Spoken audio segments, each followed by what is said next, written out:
we go.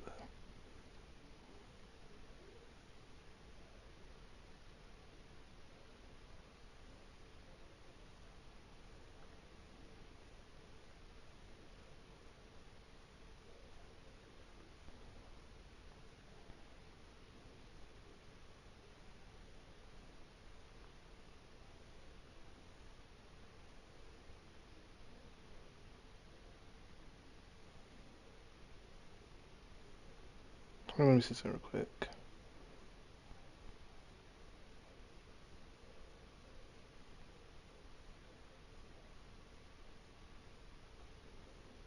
Alright, let's see.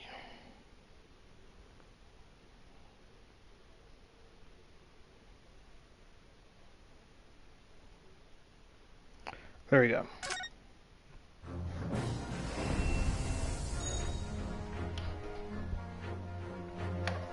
Move this out the way. There we go. I gotta move this thing right here. Is that right here? I'm gonna move my legs. My feet are not having a good day. Alright. So, here we go. What is good, everyone, on the YouTube? It is your boy Ginger That Dude, and we are back on some The Greatest Journey. And yeah, I had to eat real quick, walk the food down because I ate a lot of food, and yeah, we are here back on The Greatest Journey. And yeah, so I'm probably going to have to lock in because I'm locked in because my brain was just out of it. My voice acting skills are kind of be off whack. Now, I'm going to say this. If I can't voice act, I'll probably do it in my regular voice. And then the next day you see me play it, I'll probably be locked in. Because what I'm going to probably try and do more often than not is I'm going to try and do this game on weekdays. In the morning. I'm going to try, not morning, but like around like 3 p.m. or 2 p.m. and all stuff like that. I'm going to try and do more of that. So like I'm all good and stuff. Cause I gotta lock in on some of this stuff though. But if y'all forgot what trial we're on episode 3's trial. And if you might not be too far into which ones I've done, you can go to my other playthroughs and look at it. Now, unless you already played the game, you just want to see me play it for this part right here, go for it. I am here for it. We are here for it. But yeah, we are going to keep it going. The last part we were at was that we're at the part where we need to do evidence, but we had to stop it right there immediately because I had to do more arrivals, I think. And I think that was a Thursday. So yeah, we are locked in on this game. So let's do it. The Great Ace Attorney Chronicles. Okay, and we have the picture of the runaway room. So we're here on that. Now, like I said, if I can't voice act, we will do it on a regular voice. And like I said, the next day, whatever it is, like I said, we'll most likely do it on weekdays. So we'll have to see how that goes.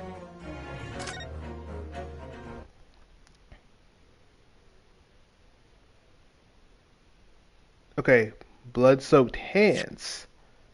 Wait, he said blood-soaked hand? Wait, he said blood-soaked hands? There's only one.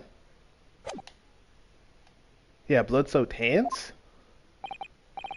Well, I admit that soaked might be laying it on a little thick, but anyway, there was definitely blood all over them. Both of them were covered in it. Oh, that makes sense, because he said both of them are covered in blood when it's only just one.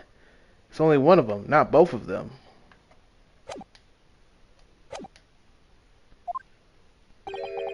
Well, I'm very sorry to disagree, Mr. Fairplay, but that's more than a little peculiar.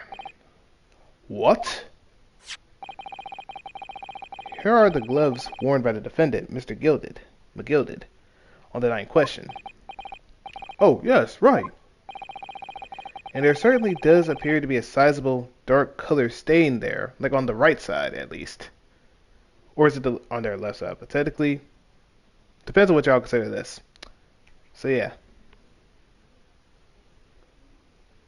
So, yeah. But on the right hand for them, so yeah. But, as I'm sure you can clearly see, It's only on the right hand glove. Arrgh. What the? What are you doing, bro? Okay, I'm not gonna question. At this point, they got it. Y'all got it. Okay, anyway, hold on, y'all give me a second. Oh, brother.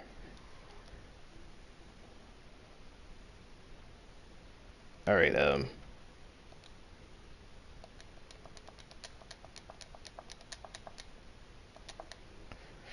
delete this, and then we're good. There we go. Had to get that out of the way. But yeah, I don't know what this man is doing. In short, Mr. Fairplay, your testimony is inconsistent. Yeah. But, no. That can't be right. So you're the liar then, then. That's right. You were quite clear about it. You said, yeah, it was both hands. Grrr. Mr. Fairplay, if your last statement was a lie, it calls your entire testimony into question. You say you saw the moment the victim was stabbed, but is that really the truth? Objection! It was a simple mistake. You can't justify accusing this man of lying. Yes, it wasn't both hands. It was only one. But the fact remains. The victim's blood was on the accused. Objection! I'm talking to you then. No, Mr. Fairplay categorically stated that he saw blood all over both, not one, but both hands. Which means there's a strong possibility that this witness was deliberately trying to mislead the court. Why? I'm a city banker, for pity's sakes. My word should be the golden standard. I'm a gentleman, not some gutter snipe. Upstanding members of society don't prevaricate. Or prevaricate. I have no idea what that means. Funny enough, I'm not dandy enough, that's what Vortex would say. He's claiming to have no reason to lie. Is that really the case? Professor Howda, we had some evidence to explain why Mr. Fairplay might be lying. It could turn the tides in this trial completely. Something to show that this man has a compelling reason to lie in testimony. I have evidence. My lord. Yes, counsel. The defense is ready to present evidence. By Jove, are you sure? Yes, evidence that will clearly demonstrate why Mr. Fairplay had reason to lie in his testimony.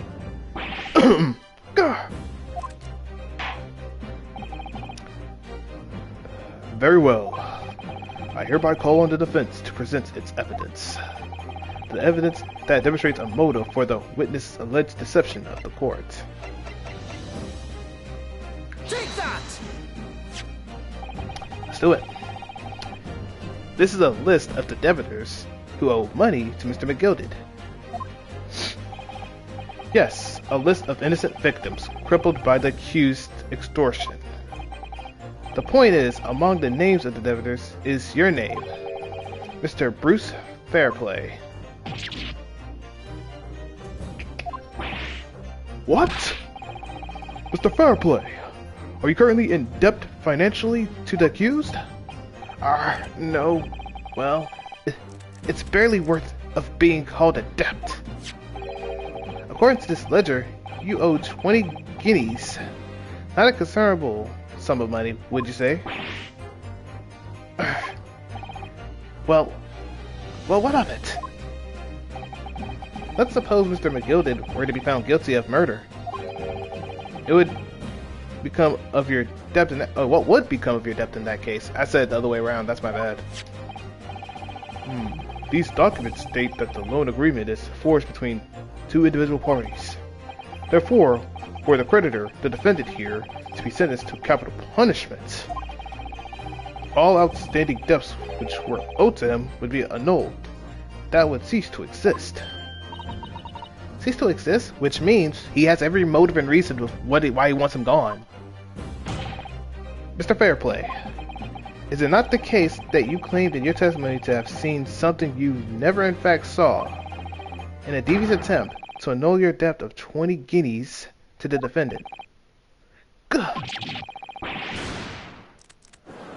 There you go. He said it, not me. Order! Order! Order! Mr. Bruce Fairplay. Yes, my lord. Let me ask you again. And be aware that your answer may have the most serious implications upon your future, sir. Grr. Did you, or did you not, see the precise moment in time at which the defendant is alleged to have thrust a knife into the victim?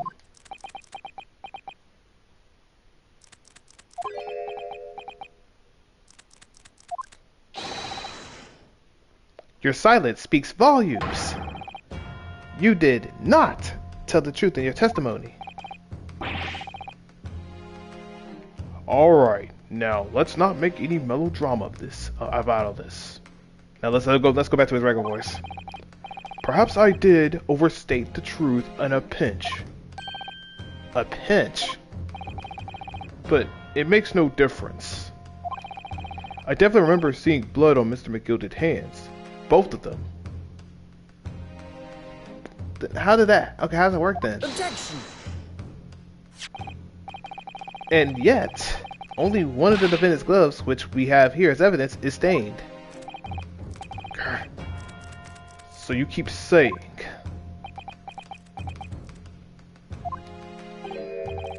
I wonder if I might be able to allow to speak, sir. Go ahead, Mr. First. Well, the thing is, I think I remember seeing it myself as it happens. Seeing what? The blood, sir, on the assailant's hands. I think, yes. I'm almost sure that it was on both hands, both of his hands, not just one. What? What? I just can't say it too loud, but yeah. It would appear that we're going to need further testimony from all of you witnesses. This time, I would like to know precisely what you did and what you did not see. Do I make myself perfectly clear? Yargs. Mr. Naruhoda, this is good news. The course of the trial seems to have shifted slightly at last.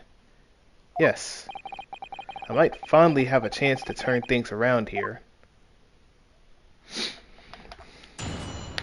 Just I ain't gonna lie. My voice might be cooked here. What the witnesses really saw, let us cook. There was blood on both hands of the assailant. I sincerely and distinctly remember that. Okay. We'll hit that if we need to. However, I suppose you might say that I didn't see the exact moment the stabbing transpired, if that matters. I remember seeing the knife, and I remember seeing both of the attackers' hands with blood on them. Okay. I didn't actually see anything myself. No, not until I heard that scream. Anyway, the fact remains, there can't be anyone else inside that carriage, or all we would have seen. We probably would have. Alright. Well, lo and behold, in truth of fact, not one of you was witness to the crucial moment the crime was perpetrated. I apologize, my lord, but honestly, there was no one inside that carriage, and the man's hands were covered in blood. That much incriminating evidence is tantamount to saying we saw the man do it. I thought it was like Tantamonious or something. It just said Tantamount. I didn't know what the heck that even meant. See, I'm not dandy. Vortex, you're right. I'm not that dandy if I don't know these words. I never heard that in my entire life. That's really not what the testimony is about.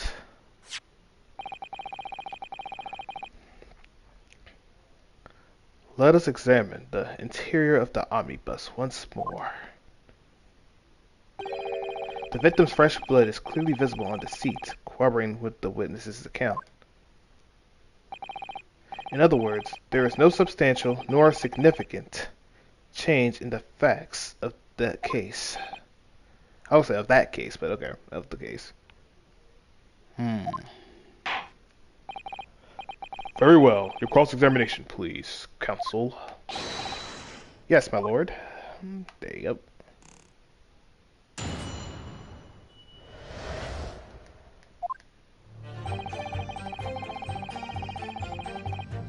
Okay, let's save it here.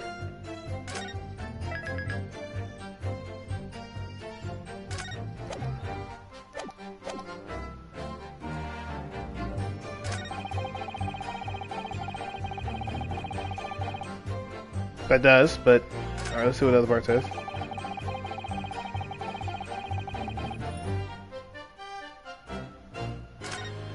Then it must be another attacker then.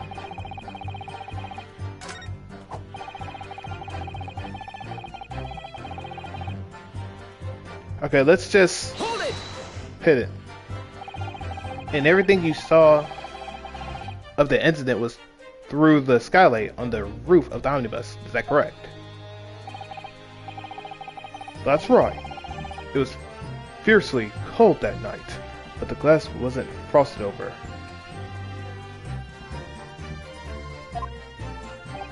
Oh yes, I remember I was different. It was so better.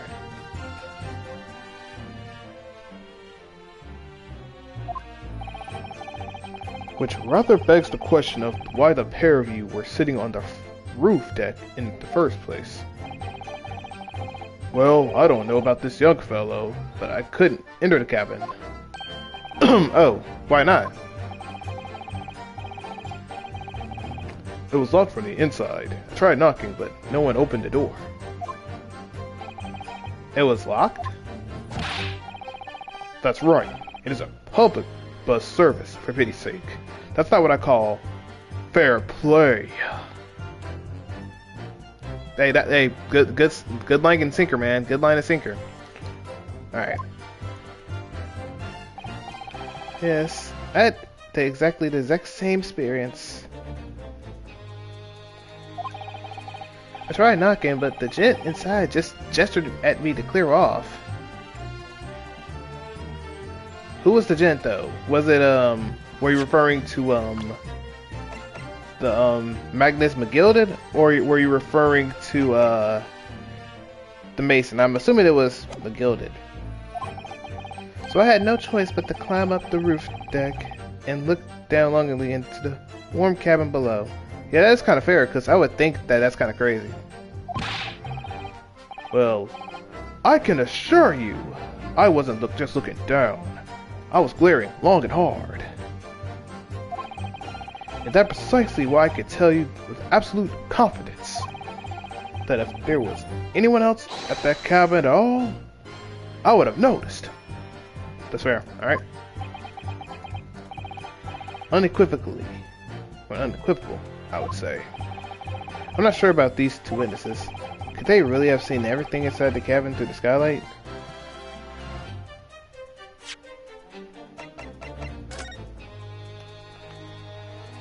Let me just see something real quick. Yeah, they can only see that side. None of them can really see the other side, though, unless they go on this side.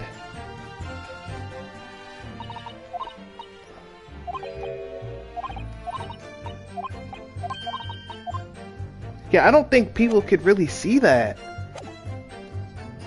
We'll save it here though, but like, I don't think they can really see that though. That just feels kind of weird. It makes no sense they can see it. I just don't think they could.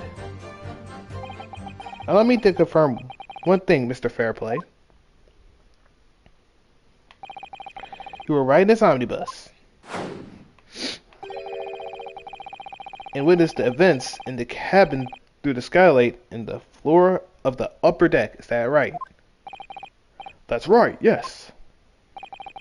In that case, there's a portion of the cabin's interior that would have been out of sight for you. Agreed, that's what I was going to say. That makes no sense that he can see everything. What? By golly, really? Obviously at this stage we can't say for sure. But the possibility can't be denied that at the time of the incident, there could have been another passenger in the enclosed cabin of the omnibus. Objection! Enough hypothetical meandering, my Nipponese friend. The prosecution demands that you substantiate your claims. After all, the scene of the crime is here, in the flesh. I ain't gonna lie, you are kind of spitting though, but I mean, dude, it's right there. Let me tell you, I'm gonna tell you, go up there, go up the ladder. Go up that ladder, go up there, sit down, and what do you only see? You only see two spots. That thing in the front. You don't see the back side of it. The only way you see the back side of it is if you go to the other side of it, and even then look down at it. That's the only way you're gonna see it. Very well, I will uphold the prosecution's demand. You will identify the area of this cross-sectional plane of the omnibus. Where exactly would the omnibus are you suggesting that potential extract situated? Right here! Take that! Both rows of the seat on the roof face in the direction of travel, whereas the seats in the enclosed cabin face each other, which means the visible part of the cabin which passengers on the roof deck can see through the skylight. This is I've drawn here. Oh, that's right, my lord. As you can see, the seat opposite the one on which the victim and his attacker was sitting is obscured from view. In other words, if someone had been sitting on that seat, it's quite possible that these witnesses would have been completely unaware of it. Gah! Hey, he's spitting though. Objection! Can't deny that though. It's quite possible some phantom was sitting there. You, Nipponese, have a forbidding habit of obscuring the truth with ambiguity.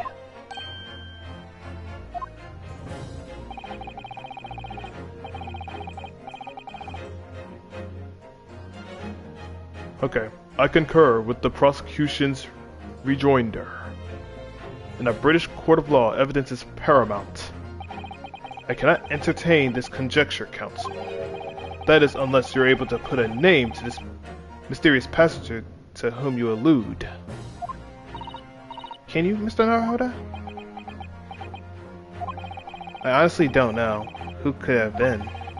Who could have been on the other side of the seat, which was out of sight from the witness? Dang, this is gonna suck. This is going to suck. Because I would not know. This is going to be a problem.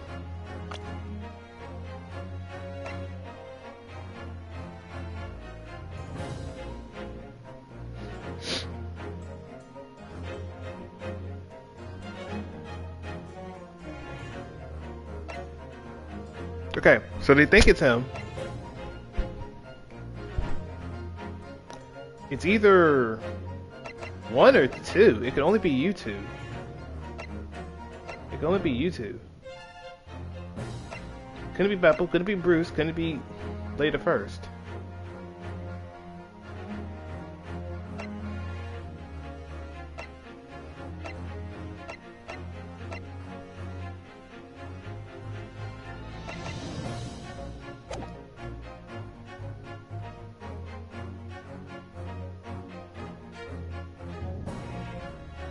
That's the problem, Chad. I don't know.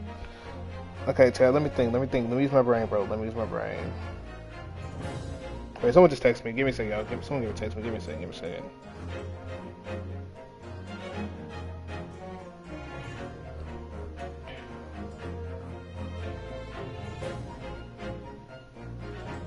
I'm gonna answer this person's text real quick because then I'm gonna go over there, but I don't really know. It could be anyone.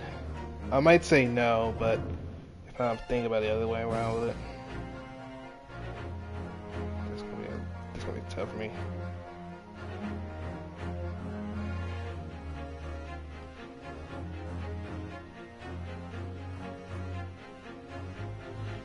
It's gonna be terrible for me regardless. I'm not gonna lie to you. I'm kind of cooked if I don't figure out.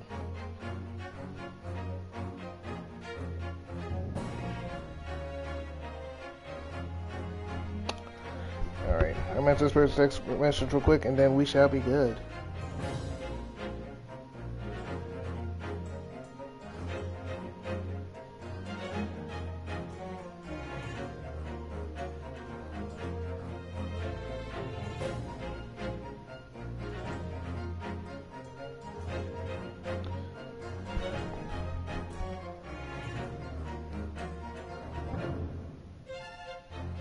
Alright. I don't have an idea. I'm a cute bug. I don't have an idea. I'm just gonna be honest. I have no idea who it is.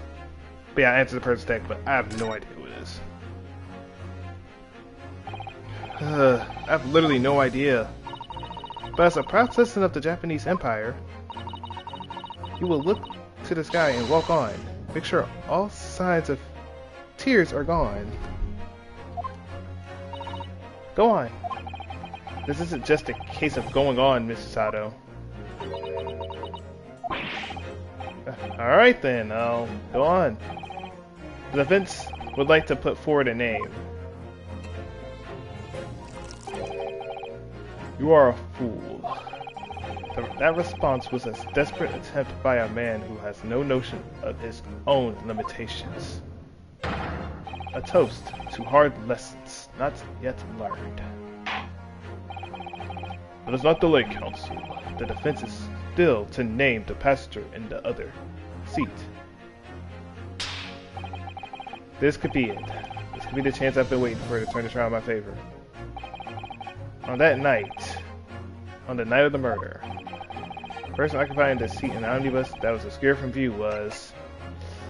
Okay, let's just do the unthinkable. If it ain't him, then we're gonna say it's him. Take that! Passenger in the enclosed cabin that the witnesses on the roof deck failed to see has to be Mr. Magnus McGilded. Mr. McGilded? What are you talking about, Counsel? That's the name of the defendant. Exactly. Because if you think about it, the pictures we've always been seeing is never him. It's literally another person. They never actually shown a picture of him because he's usually taller than the thing. Oh, dang. If I desecrate this chamber by smashing my hollow chalice, do forgive the discourtesy. Dang, you really just want to be breaking stuff. That's crazy work. Lord Von Zeeks! People talk of those tiny island nations in the Far East as having a learning and culture of their own. But I see they use the term ill-advised. What are you trying to say? Let me explain in terms that even a student of an artless backwater such as yourself might understand.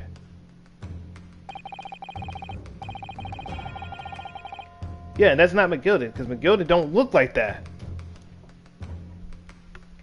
When the bloody scene unfolded, the victim and his assailant were sitting side by side. Multiple witnesses have attested to that fact. It's the very premise on which this case is built. And that's the problem. They assumed it. They never actually seen the man do it. They assumed it. Because they saw him at the last second at the scene of the crime. Like, bro, literally, none of them have actually seen his face. They say, oh yeah, it's him because he's the only one that's there. The dude said both the gloves were bloody. They seen both the gloves were bloody. Both of them. Not one. Guess what? There's only one big pile of blood right here. Not on this side. So it can't be him. Because they now are acknowledging that both of them were bloody. So it could not have been him. Objection! Let me talk to you. But that premise may be wrong. What? If the victim really was sitting beside Mr. McGilded,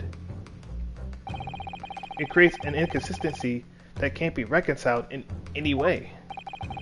What inconsistency, counsel? The defendant's glove, my lord. Both witnesses made the same testimony that both the gloves were bloody. They claimed there was blood on both hands, of which the person sitting next to the victim. Objection! Which is fair. Yet we know the truth to be otherwise. Only one glove bears the gory remains. Indeed, that's the problem. So unless they said, hey, we only seen two people, these two people are capping, then your case is kind of sealed. You're kind of cooked, buddy. Now make sure my stream is still good and still running though. There we go. Make sure my thing is still streaming in the making. There we go.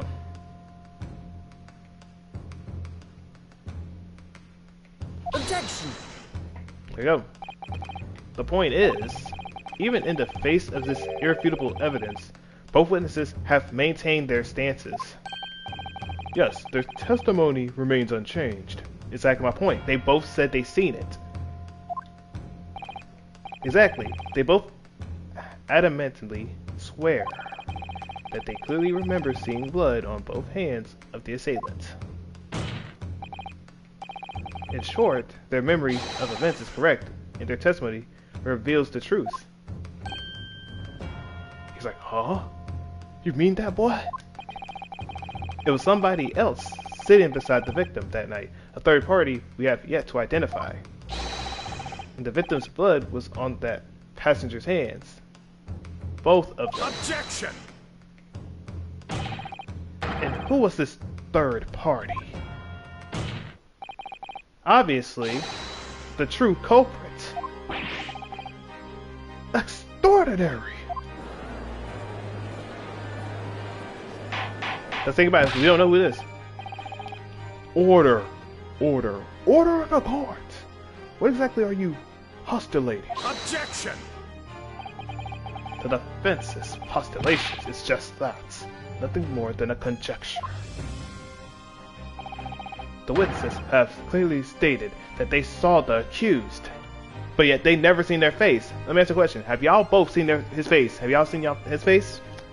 And what gloves were there? What color were the gloves? Objection! Let me see that. But when elaborating on his testimony, Mr. Fairplay said the two of them were wearing hats, and I couldn't exactly make out their faces. Yes. The tops of their hats were obscured by the roof. I could see the rest of them though. Yes, that's right. Both gents were most certainly added. Hatters do tend to notice such a thing, sir. And what particular styles of hats did the two gentlemen sport, Mr. First? I'm afraid I don't remember. And you call yourself a hatter? The style of hat makes no difference.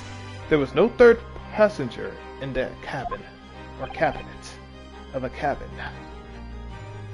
How can you be so sure?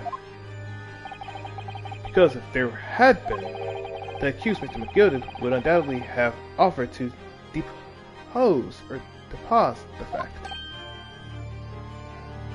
But yeah, you're right. Why ain't that man talking? Hey, yo, can we bring him down here? Cause he said he was gonna let us know something. Bring him out here. Unless that is, you're proposing an even more preposterous explanation. That the accused failed even to notice the presence of the true culprit in the very cabin in which he traveled.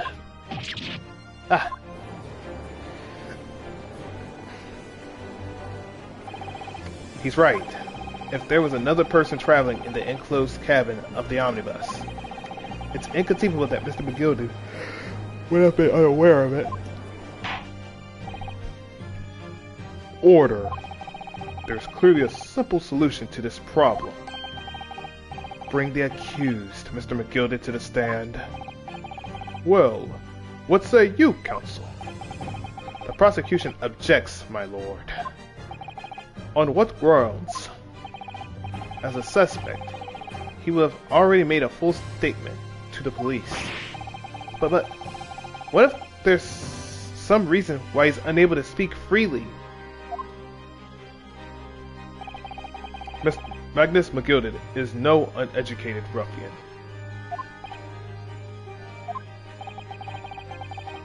If indeed it turns out the man has been withholding information, you can be sure it would have been a most deliberate act. Counsel for the defense, what is your opinion? My lord, should we ask Mr. McGilden to testify or not? Demand his testimony. We need it. Yes, we need to hear what he has to say in order to find out the truth. Vince would like to call Mr. McGilden to the stand.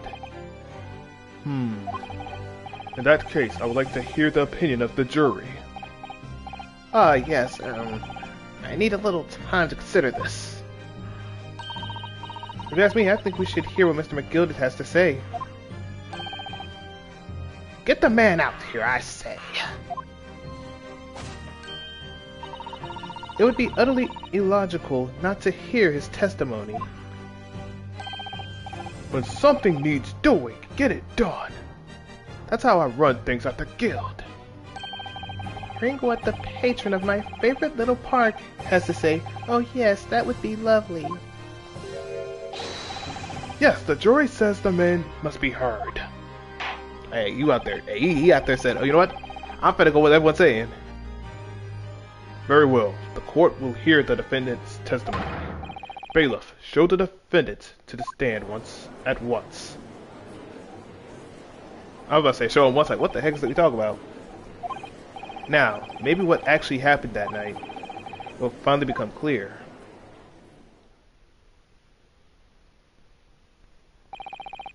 Let proceedings be resumed. Mr. McGilded, have you been listening to the discourse of the day? To be sure I have, my lord. There are now two matters on which the court desires to hear from you. The first is whether or not there was a third party with you in that omnibus cabin, as proposed by the defense. The second is that if such a person was indeed present, why did you conceal the fact from the police? But God, that guy's got a nice hat. You talking about this guy? Yeah, that guy. He got a good hat. How you doing, bro? How you doing, Booth? How you doing? But yeah, he has a nice looking hat though. There's a whole bunch of people with hats out there. Though, I ain't gonna lie to you. Everyone will be out there wearing hats like crazy. But God, no, 'tis not in my nature to hide anything at all. Just answer the question, please. The truth of the matter is, I've been desperate about this all along. Do I tell yous all, or keep me mouth shut? Tell us what, Mr. McGilded? This man trying to cap.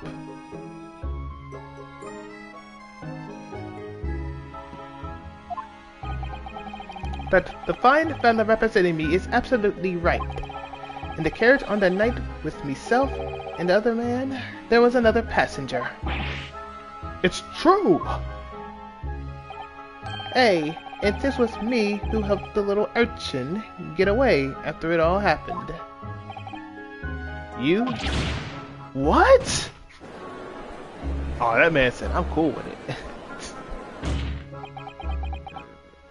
That thing is terrible. Why? I just want to know why this man did it. This man really said, hey, let me help you out real quick. But it is what it is. No. Magnus McGilded. That convenient excuse can't save you now. I'm truly sorry. So I am, Lord Van Seeks.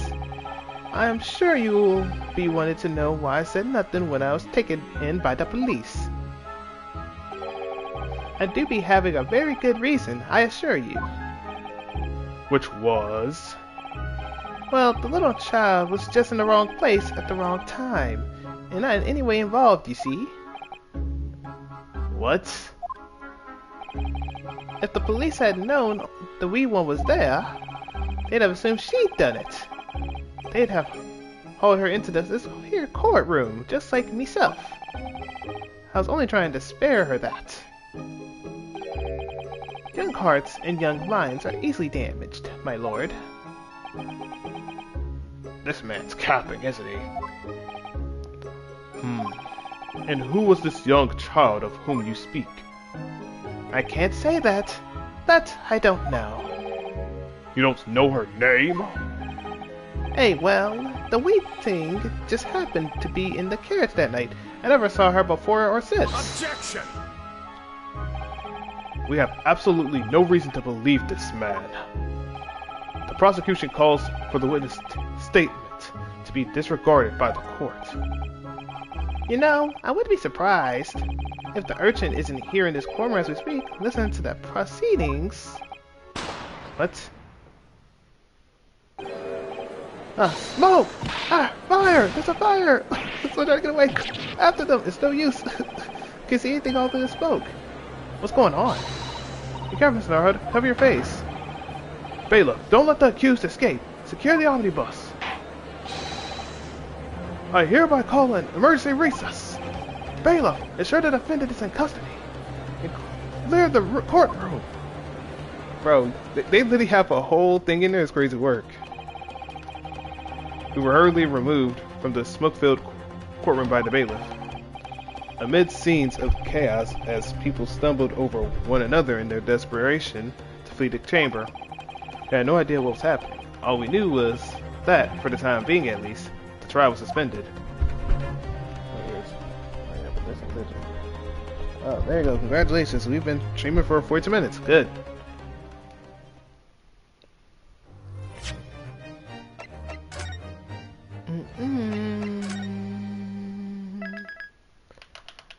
Indeed, indeed, indeed. We are here. We are cooking in the trial. February 18th, 12:52 p.m. The Old Bailey. Defendant's antechamber. What on earth just happened in there?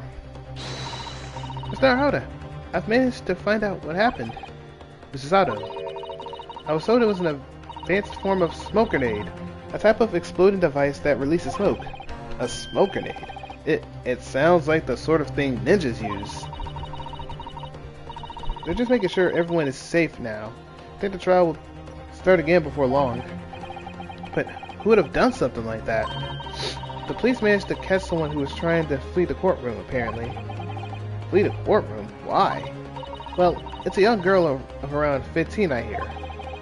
A young girl? Then could it be the other passenger that Mr. McGilded was just talking about? My thoughts exactly. So he wasn't lying. Oh, what becomes of Mr. McGilded, actually? There are so many things I need to ask him about, but he's not here. I think he was summoned in the prosecutor's antechamber to answer questions, along with the young girl. Who is she, I wonder? And what was she even doing here at the trial? She was taking a huge risk, and for what possible benefits to herself. There's another matter that's troubling me. What's that? The 20 pence.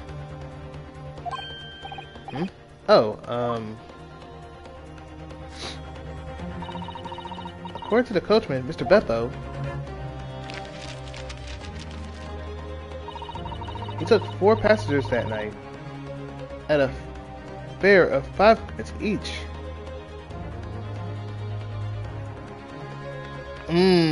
Oh, that's what. Okay, there you go. That makes sense. That comes to a total of 20 pence exactly. But now it seems that there were, in fact, 5 passengers, which means the figures don't seem to add up again. She's right. That is strange. Counsel for the defense, kindly proceed into the courtroom. The trial will recommence in 5 minutes. Oh, thank you, officer. We'll go in straight away. Well, whoever she is, I imagine this young girl will be asked to take the stand and testify now. I really can't imagine what she's going to say, but it could alter the whole direction of the trial. We'll know soon enough, Mrs. Sato. Yes. Alright, let's see how it goes.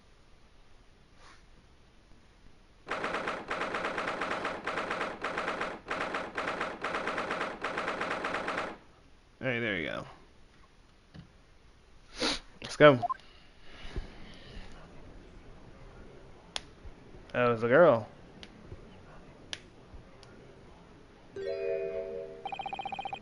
There's the young girl next to Mr. McGilded. Look, she must have been the one causing the disturbance before.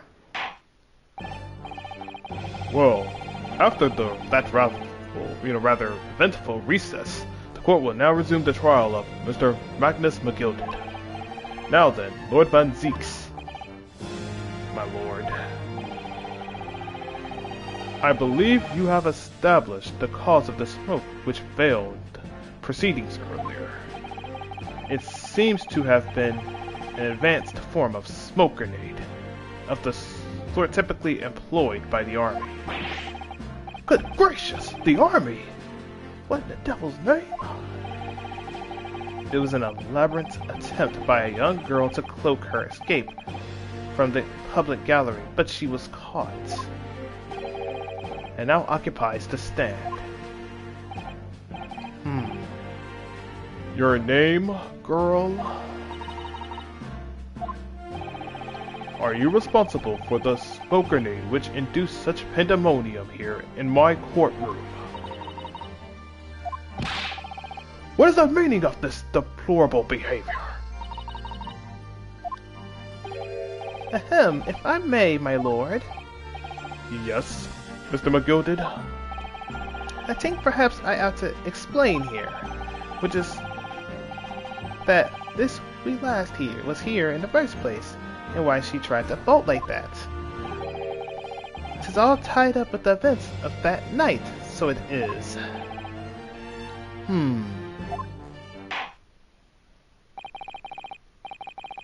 Very well, Mr. McGilded. Give your testimony, please.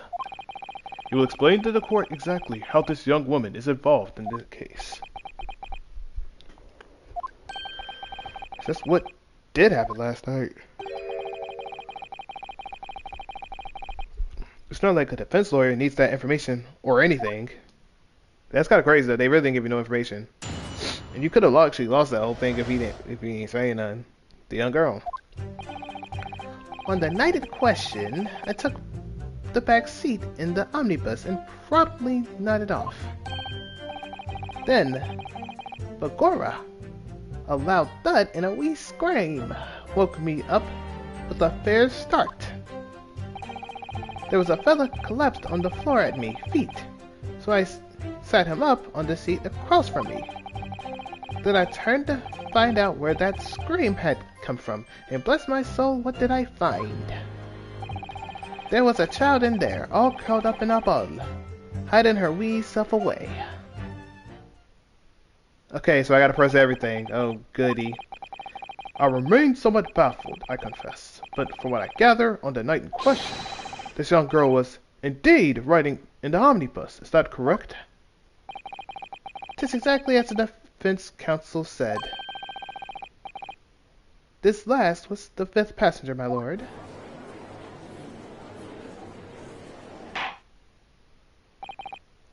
Very well. The defense may now cross-examine the witness. Are you ready, counsel? Yes, my lord. Alright. Or rather, no. I have no idea where to start.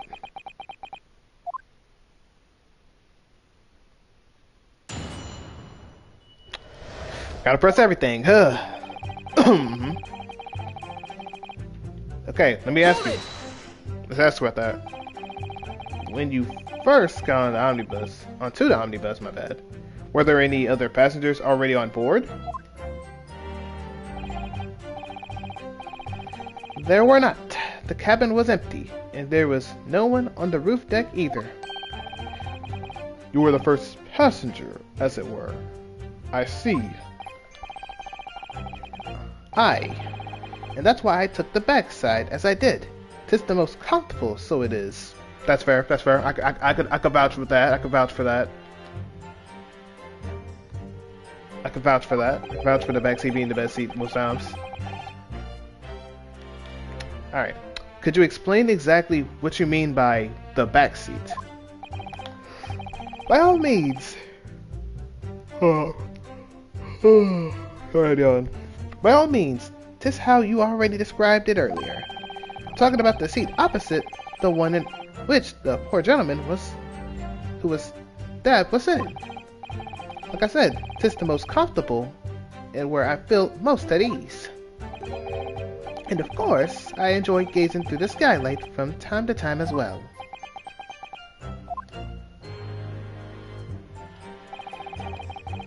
Yeah, I'm not reading that part. I already read that beforehand.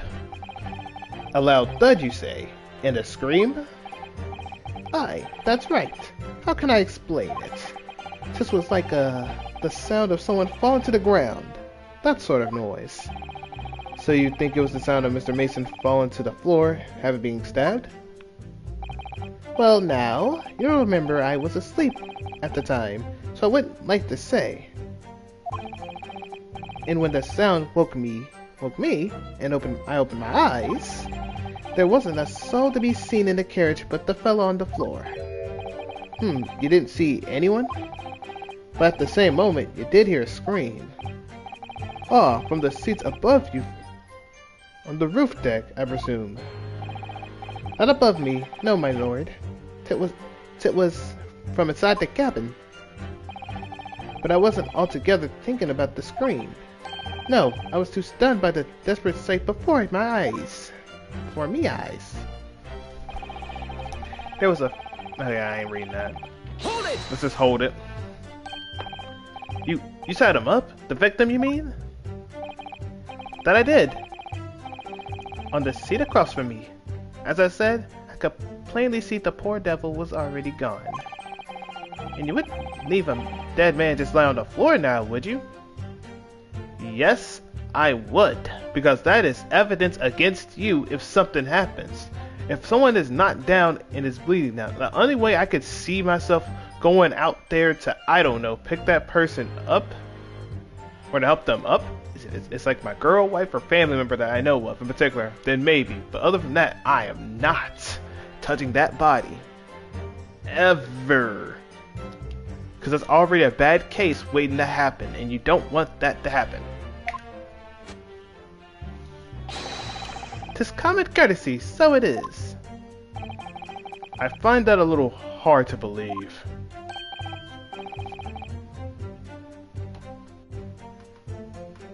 You're not helping your client's case right now. Hey look, I can't help that. Regardless, he needs to tell us the truth. We need the truth. And this court is not going to be the Japanese court where they let anything like ambiguity or ambiguity get away with everything. They want to see evidence. They want to see evidence. What else was I going to say? Oh yes, this armband right here. This armband was used to hit the victim. Boom. Oh my goodness. Yeah, I don't have no evidence. This guy ain't giving no evidence. This guy didn't give me no evidence until now. Funny enough. All it says is, oh yeah, one single stab wound. Oh yes. Yeah, let's see this picture right here. How am I going to help the client out? The client ain't helping me out.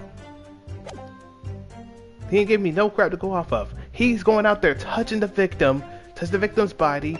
He has his daggone, the murder weapons right here, just nice and fancy out here. The omnibus is just right here vibing. The people don't even know who is who. You can't really see that much if you're on this side, because you only see this side. You don't see that side behind. So what am I supposed to say about that? And this man, Bruce Fairplay, got this daggone depths out of here, man. So no, I am definitely not helping him out until I get some evidence on the deck. Alright, Lord Van Six. Now what would that be? You wake to find a man lying dead at your feet in a carriage. Any old person would hail the cabman. Any upstanding member of London society, that is. Well now, as you know, I'm in something of a special line of business. The business of lending money at exorbitant rates of interest. Unfortunately, my lord, not everyone is thankful for the help I offer them, and some would even see me dead. So I do try, where at all possible, to avoid getting myself in a tangle with trouble. Are you suggesting you were just going to leave the man there? Heavens alive, no! I was always intended to report it, so I was. Only I had a mind to find out whys and wherefores first. The whys and wherefores? Right you are. There were some details I wanted to understand before anyone else got to meddling. That wee scream I heard, for example. Wouldn't your good self do just the same? Yeah, but I wouldn't touch the body. Cause then I'm like, okay, what the heck am I doing here? Especially if the weapons kind of get stuck in there, which I don't know how your weapon gets stuck in there, but that's beyond me. Yes, the scream he says he heard at the same time as he heard the thud of the victim collapsing. The bowling. Then okay, I'm not reading that, because I already read that the first time. I'm afraid I don't understand. I'm sure you told the court that there was no one else in the carriage except you, yourself, and the victim.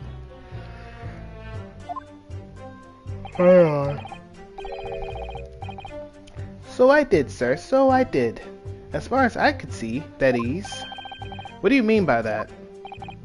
Well now, 'tis a queer thing. The wee scream I heard as I woke up, it came from, if you'll excuse the vulgar expression, under me backside.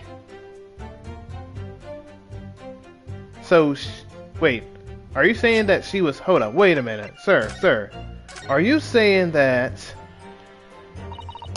I don't care, are you saying that she came from, wait, what the, wait, that's the first time I'm seeing this, what the, that's the first time I see that. That's blood, isn't it? Something wrong? Oh, it's just, well, blood stains so obvious that's all. Yet Van Six has made no mention of it. I suppose that does seem a little strange. Why do I have such a bad feeling about this? Yeah, seriously. I never seen that the first time. Hold up. Hold up. Because that's the first time I actually seen it. Hold on, let me see. That's the first time I've actually seen it, because when I looked around doing this, I don't think I've ever seen that blood. Okay, so from backside, I'm assuming that he means like right here, where he opened it, and I think that's where she's right there. So I'm assuming he's referring to that. Okay, I'm assuming he's referring to that. Good gracious! Under your backside, and when I lifted the seat on which I had been sitting, I found there was a wee cubbyhole there for storage. Let's start harder. We can examine the omnibus ourselves, remember? Yes, of course. The whole bus is meant as evidence. This would be a very good time to have thorough look inside. Bro, I've already looked through the whole thing. I looked at it. I just looked at it right then, but I'll do it again just in case.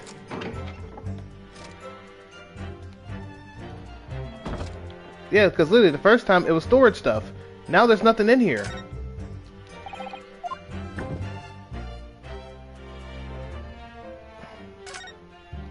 Did they just get rid of that stuff?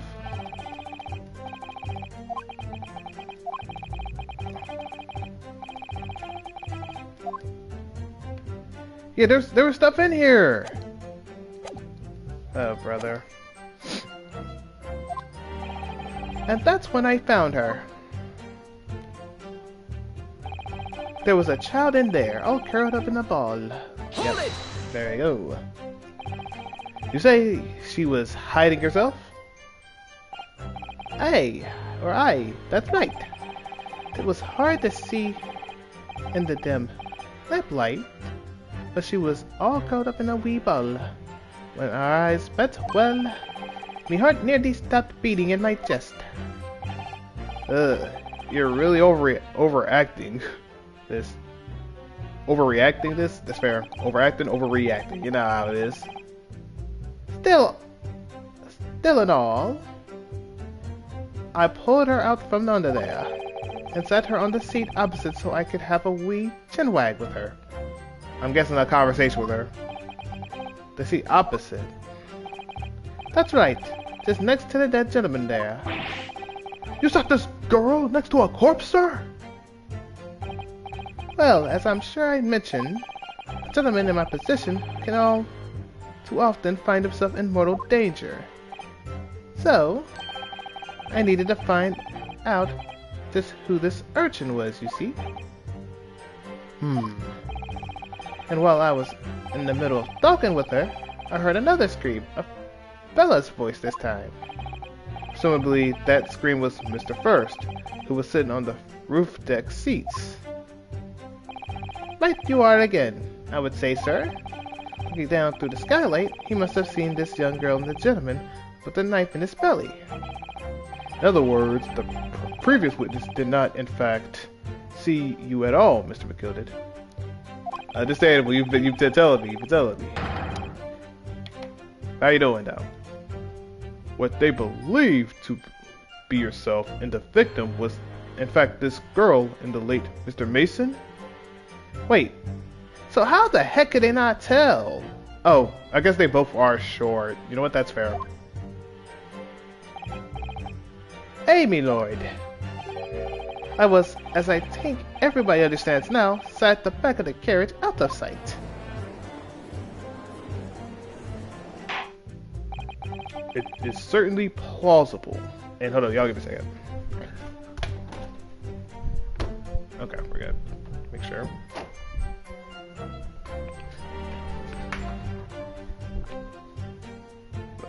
Excuse me. I had a burp. The defendant is somewhat diminutive in stature, and really confused, perhaps, with this young girl. After that, of course, with the scream up from the gentleman over us, the driver realized something was wrong, and pulled up the horses. Thank you, I've heard enough. The events as explained are clear in my mind. However, at least one conundrum remains. Who is this girl? Her name is Gina Lestrade, my lord. Gina Lestrade. Hey, Gina Lestrade, hey, let's go. She's a chancer. Earns her crust among large crowds, relieving people of their purses. Okay, so thief, gotcha. What's commonly called a pickpocket. What? This girl here? A petty thief? Well, I mean, that doesn't seem too bad. Lestrade? Okay, so it's like Lestrade. I am not gonna remember that. I'm not gonna remember that. I'm just gonna call her Gina. I'm just gonna call her Gina. I'm just gonna call her Gina. I'm just gonna call her Gina. I'm just gonna keep it. I'm just call her Gina, probably. Like, let's trade it, like, you know what I'm saying. But hey, I'm just gonna call her Gina though. Order, order. Is this true, Miss? Oh, brother, why y'all making me have to do this? I promise you, I will not remember. I promise you, I will think of it's less trade. I'm gonna have to look at your comment every time I have to see her name right. Lestrade. Okay. Lestrade. Okay. Miss Lestrade. I'm going to say that, Ada. Miss Lestrade. You will enter the question. God.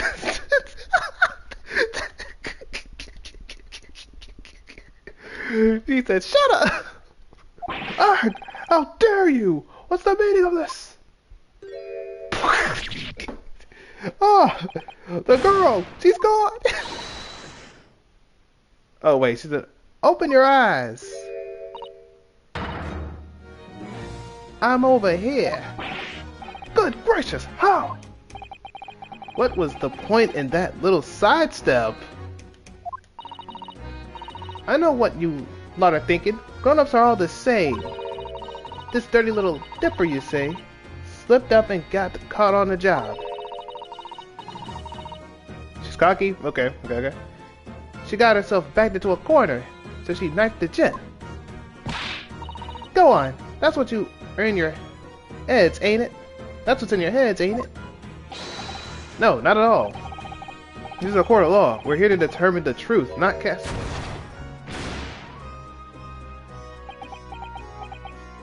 Fair point. Look, knives are for cowards. Only thugs use weapons like that. All I need for what I do is these fingers. I'm a professional, alright? Maybe not in your eyes, but I got pride in what I do.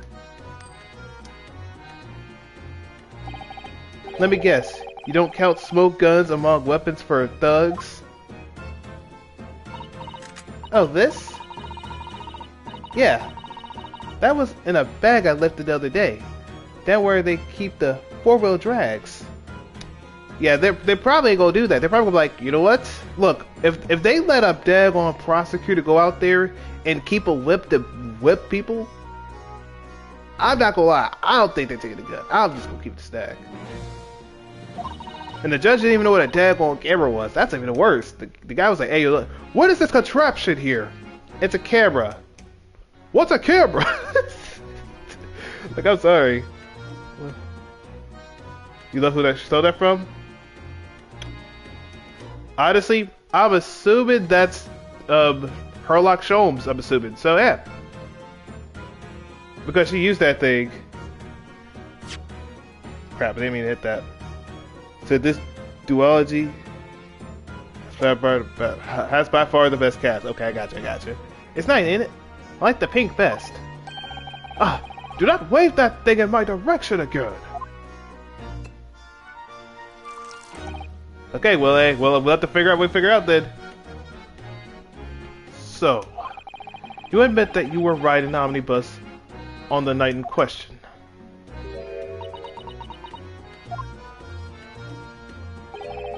It's alright, lass. You can tell them the truth now. Alright, yeah. It's just like the Irishman said. The court is up to this girl, Miss Gina. Hold up, I have to look at the word because I'm not going to remember this much. Alright, Lestrade. As a valid and significant witness in this case. Accordingly, young lady, we will now hear your testimony, if you please.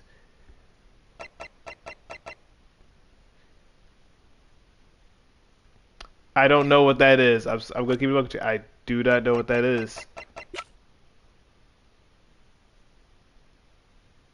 I do not know what that word is, sadly. I don't know what that even means. Like, I'm not going to hold you. I don't know what that means.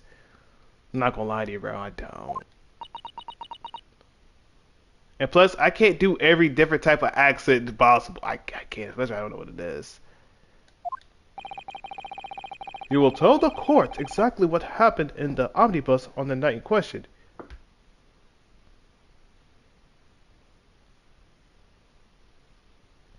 So you don't emphasize the D. I'll tell you, I'm gonna get cooked with this thing regardless. I'm gonna get cooked doing all these words anyway, most likely. I'm getting bug with you. Alright, if I have to. Alright, let's go. We've all the way. We have different voice acting. This is gonna be already terrible for me regardless.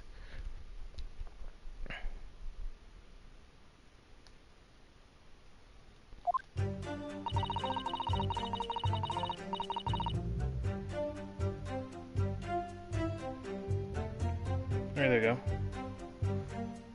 Who this next to me? I'll say she's recurring. You won't be forgetting one of the. Alright, so I'm not gonna forget her. I'll be calling her Gina more likely. I'll be calling her Gina for everything. Developed. Okay. That's fair. Alright. Let's go. So I snuck inside the carriage before they looked up the horses, just like always. But it was a right old waste of time. Got nothing to show for me troubles that night. I tell you can't see a blind thing in that hiding place. It's pitch in there. Then after a while, I heard this loud bang, nearly jumped out of my skin, and the scream just came out. It's because of that this swell found me. He did help me get away, mind. Alright, let's go.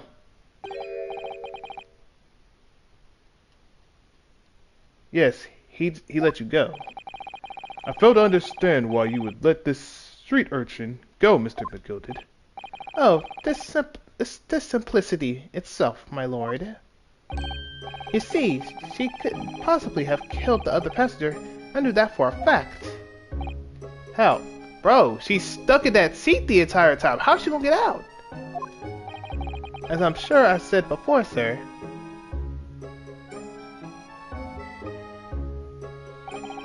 I was sitting right on top of the place where she was hiding herself. That's facts. Like, she can't get out. Unless there's something on the other side that can help her get out. But even then, I'm pretty sure she would have already did that. I think a demonstration is called for. This is where I was sat that night. And the cubbyhole of which you spoke it is underneath this seat, I presume. Indeed. And they can't get out of that. Yes. It does appear just large enough to accommodate someone of the girl's stature. Indeed it is. Hey, but of course, the wee lass was stuck in there. Because I'd parked myself on the seat for the duration. Ah. So you see, this why I let the lass bolt. I knew that if the police found her there, they'd automatically assume she'd done it. But I couldn't live with myself if a young life was ruined when all the time I knew she was innocent.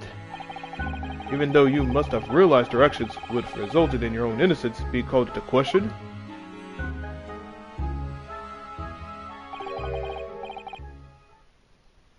No offense, but if I was in that jury, I'd 100% be voting guilty. You talking about from a gilded? Honestly, I probably would too. I'm not gonna hold you. I probably would too. I'd be like, what the heck? This guy right here? Yeah, nah, get him out. But technically, to be fair, they technically all said that he was guilty, but they had the summation examination thing. So yeah, we're good now. If they didn't let that happen, yeah, we would have already lost by now because the game would have just said, yeah, they were cooked anyway. Not at all, my lord. Not at all. I knew in my own heart that I was innocent. So I thought it was worth taking a punt on my own good name for the sake of this less fortunate lass. Oh my goodness! What a perfect gentleman! My lord! This fine example of a man cannot possibly be guilty of a heinous crime like this. I'm ashamed of myself for even doubting you, sir.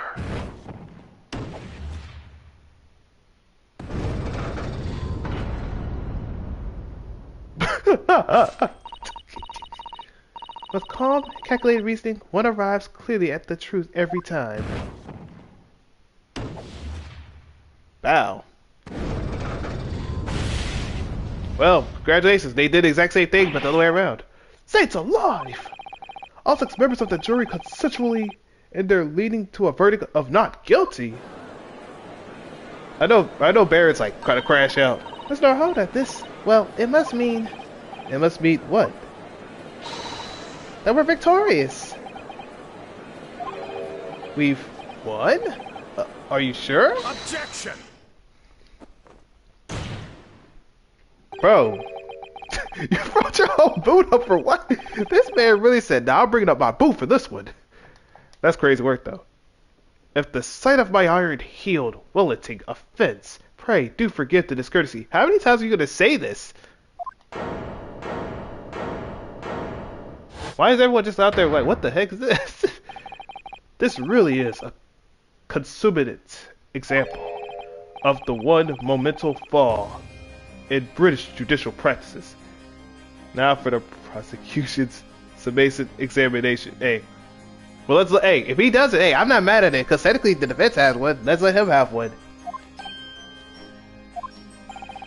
Where evidence and reasoning should be paramount, emotion rules the day. Emotion? The witness's latest statement gives us a clear insight into his true nature.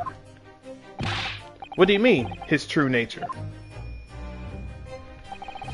Do you really think Scotland Yard would have made such a glaring omission?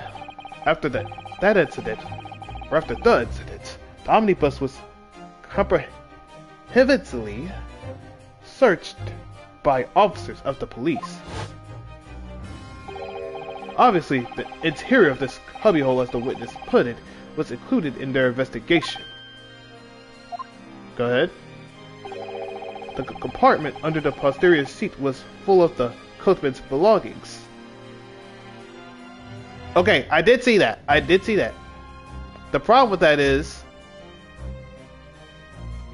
I feel like she could just do this. She could just go in this position. She could literally just go in this position right here, like this, and she's good and be uncomfortable. I don't know how much space she would have compared to when the bloggers were there, because the bloggers were there. I did see the bloggers in there. That's why I asked why the bloggers were gone.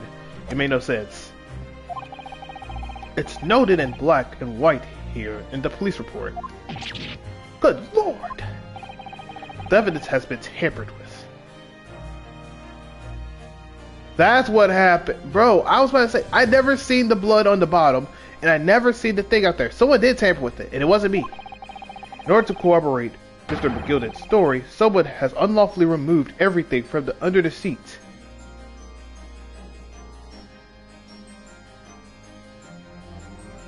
Man, no!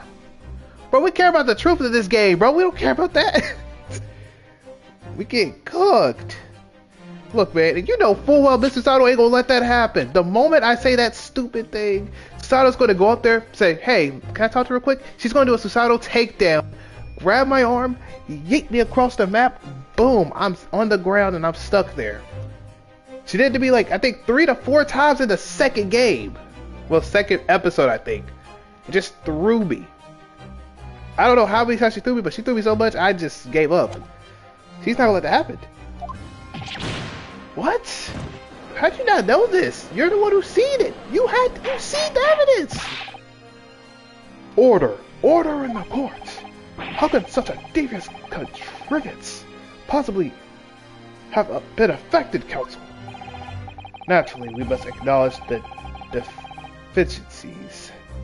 Is it the deficiencies? I'm assuming it's deficiencies of the constabulary in allowing this to have happened. However, I assure you, when the omnibus was wheeled into the courtroom this morning, the compartment under the seat was not empty. Well, my Nipponese friend. Me? When the carriage was submitted as evidence, doubtlessly you examined it in fine detail, as would any self-respecting practitioner of the law. Pray, what did you find the condition of the underseat compartment to be? Yeah, actually, yeah, that is actually true. He's not lying. That is true. I can't hold him. That is true. It definitely wasn't empty. It definitely wasn't empty, and I'm not gonna lie about that. It definitely was not empty. I'm gonna be honest. Like, bro, if I lied at a court of law, I lose everything. I'm gonna be honest. Oh, to be sure, the young gentleman will be able to clear this up in a jiffy. Sorry? Go ahead. You tell the court, fella. How this is an all elaborate excuse by the desperate Lord Van Zeeks. You capping? I knows you not capping to me, brother. I don't, look, here's my thing. As much as I want to be my defense lawyer, I'm not going to be here to get capped on. I'm not gonna lie to you, bro. You're not gonna cap to me right this. I'm gonna have to let you know, bro. You ain't gonna cook up, man. You better answer this. You better answer these questions. Well, counsel, do you have something to say on this matter? How am I supposed to answer? What can I say about the state of the little compartment under the seat of the omnibus?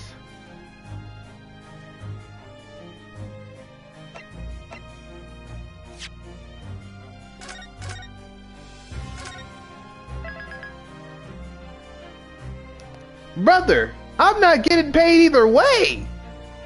I'm not getting paid either way. I'm not getting paid either way.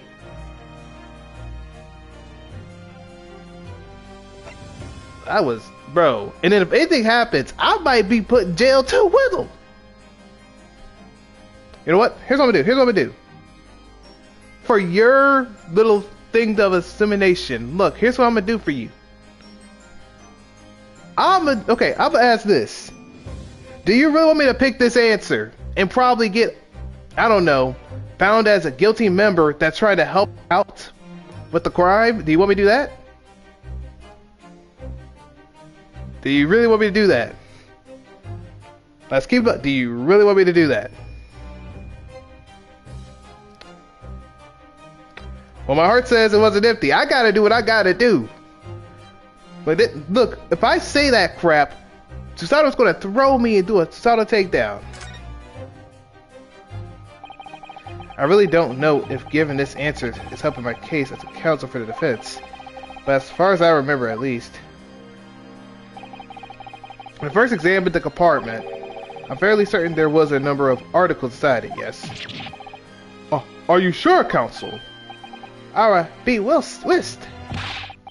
What are you saying now, you daft doll? I thought you were on my side here.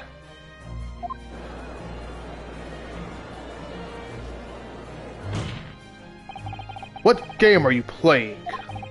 Your task is to defend the man in the stand. Why would you say something to compromise his position?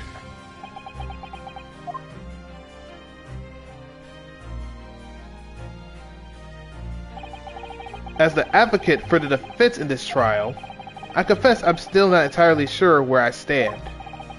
But it seems to me that I should stand where the facts I do know as clearly and honestly as possible. Interesting. 'Tis not altogether pleasing, fella. I'm simply telling the truth, Mr. McGilded. Well, don't forget that you're supposed to be representing my best interest here, lad.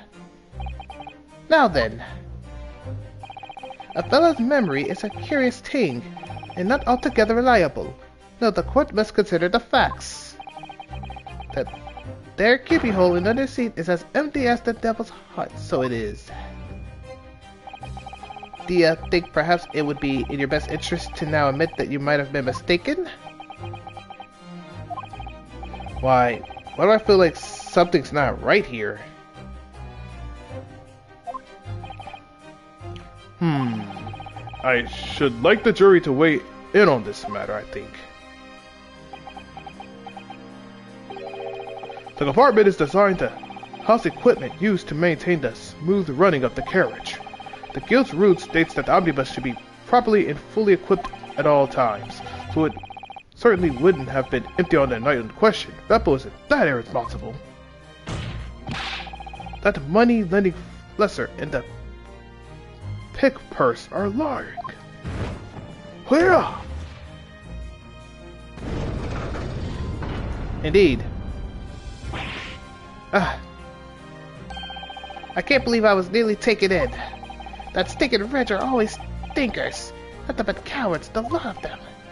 What? Oh no. It's a trick. Of course it's a trick.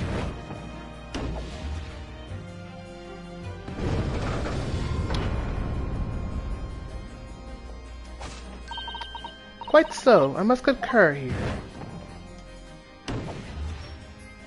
Wow. I mean, this is what Cosmo would have wanted, sadly. With calm, calculated reasoning, one arrives clearly at the truth every time. Yes, but every time the different truth it seems.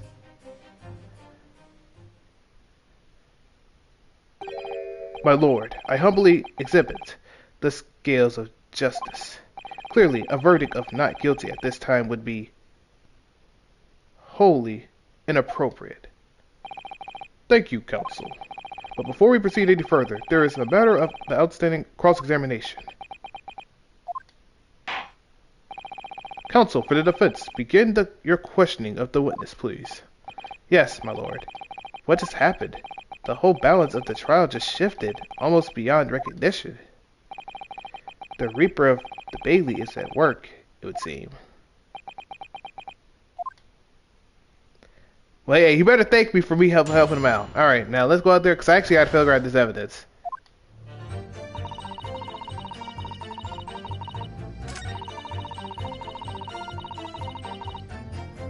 Uh-huh.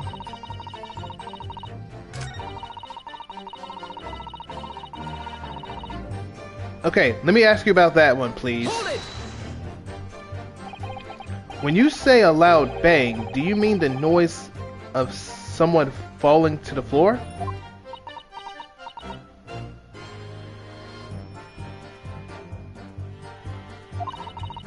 Could have been, I suppose. I don't remember so well. Point is, it made me jump.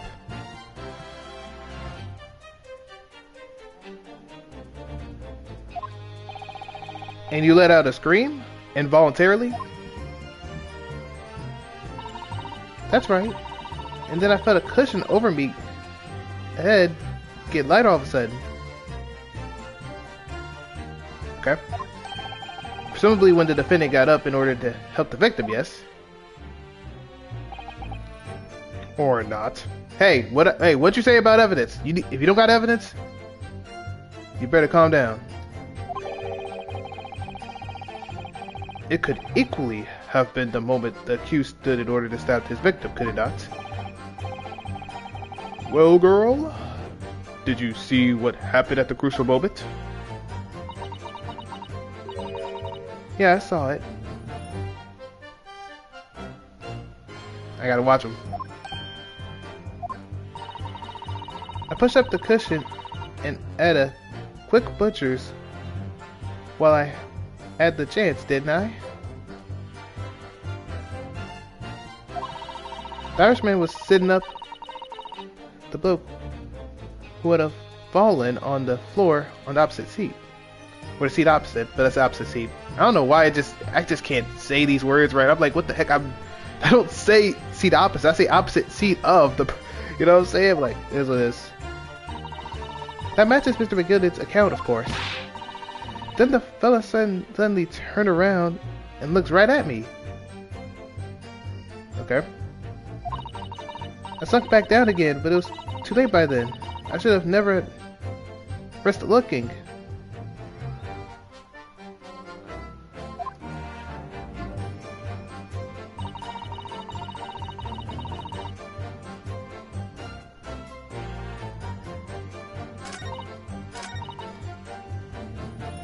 I'm not gonna lie. Alright. So I did that. Let me do the, let me ask what did she see? Maybe that might help me out. Let me see what she knew what she see. So you couldn't see out of the cabin at all? Well, Jot. Most days I push the cushions up with me, Ed, and looking out the crack, okay? He ain't doing that yet. Then I can have a butcher's at who I'm going to fiddle. Okay. I thought you were a pickpocket, not a butcher. I mean, I can have a look. The seat I get under ain't as plush as the other SSE. Because most of the time, the passengers plant themselves opposite.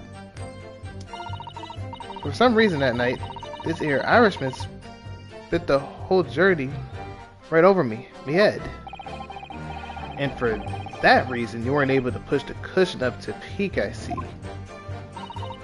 The truth is... Okay. I ain't too happy in small dark places. Feels too much like being thrown into the clink. throw Indicling, okay? That's the only place I have to hide in them carriages, so it's opposite's choice. Why doesn't she just stick to picking people's pockets in the open then? I'd say there's some reason that she's not letting on, judging from her demeanor. So anyways, I was a bit scared, but I had to just stick it out under there. Nothing else for it. Okay.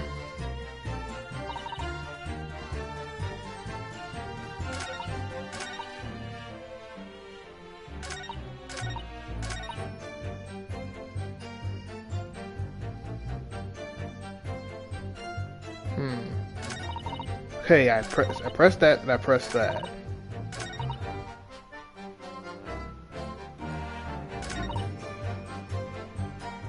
Okay, let's just press the fifth one. Hold it! And then we can press the other two. And then we'll try to press the other one again if it can stand to it. When Mr. McGildy discovered you, he pulled you out from your hiding place? Because it just feels out of place. And who just texted me something?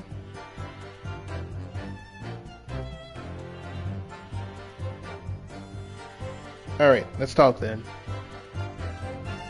And when Mr. McGildy discovered you, he pulled you out from your hiding place. I was scared stiff, I was. He dragged me out and sat me down on the seat and all. Nope, I'm good. Next to the victim, Mr. Mason?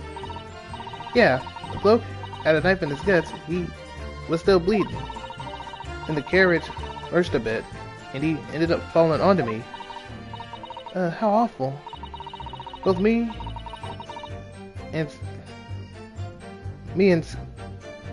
got me all covered in blood. I can't even, the words makes me gonna be confused. It made me feel sick as a dog. Both her hands covered in blood. That must have been the rooftop hazard saw. After that, I believe you talked about Mr. McGilded for a while, is that correct? He asked me for some stuff. He asked for some stuff? Okay. Wanted to know me name and what I was up to and all and that.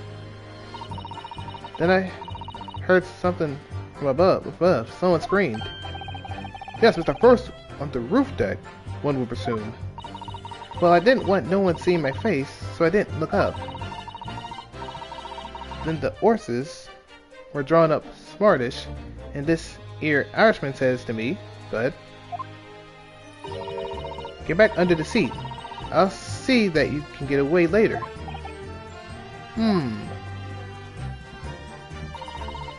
Also remember the jury had decided the defendant was innocent. For one brief shining moment, yes. It's clear that they are still very unsure. If we can just find some conclusive piece of evidence among this new testimony, I'm sure we would clinch this verdict we want. Yeah, I think you're right. And I have this niggling feeling. Something's bothered me, but I just can't quite put my finger on it. Okay, let's just, oh wait, my bad. Let's just press the other two, and then we can just go for the other one. So you were already on the omnibus before it even set off, right? Let's run? Well, yeah, I mean, what's the point of spending a Joey to make a few bobs, eh? That's a rum idea, ain't it? Isn't it?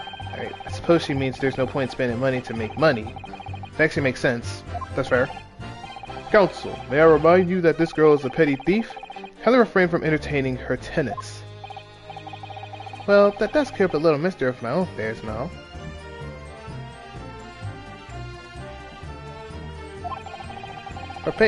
For paying passengers at 5 pence a piece, making it 20, to which the cabman testified. And one little scapegrace riding for free. The red conch of a driver always goes for some grub for his last run, see? Okay. So that's when I slipped into the carriage and get myself hidden under the seat. Nice and easy, right? But your hiding place is a storage compartment full of equipment for the coach, no?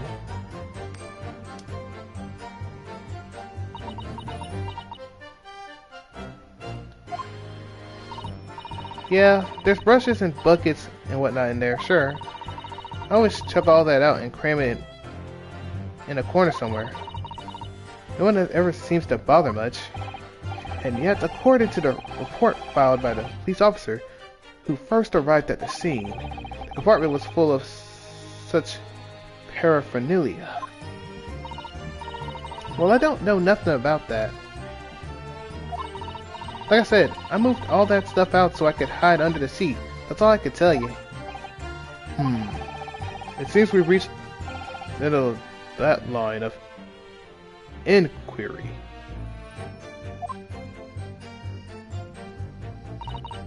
Okay, let's just do this one. Now, if it's not, we're gonna have to hit the third or fourth one and see what's going on. But most nights, I'm on me own, and the God permit at least some of the time. I beg your pardon? Did you say God permit? Oh yeah, well, that's what my kind call it. You say the omnibus, I suppose. The point is, in normal run, the carriage ain't got no one in it for a while. And that's when you come out of your hiding place and get away. That's it. Only that night. This cove was set on me seat from the start. And he didn't budge the whole way, did he? Not 1 inch. I was totally stuck. Do you mean to tell us that you were present in the carriage for that duration? You were on it under the seat the entire time while events unfolded in the enclosed cabin? Yeah. Right, mister? Excuse me. Oh crap. I didn't mean to do that, my bad. I didn't mean to do that. I didn't mean to do that. I didn't mean to do that. I'm not reading that. No, I'm not doing that.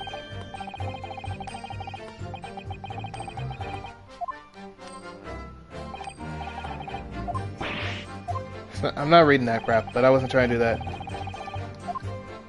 I wasn't trying to do that. I wasn't trying to do that. Hold it. Go ahead, do it again. I'm going all the way to where we need to be at.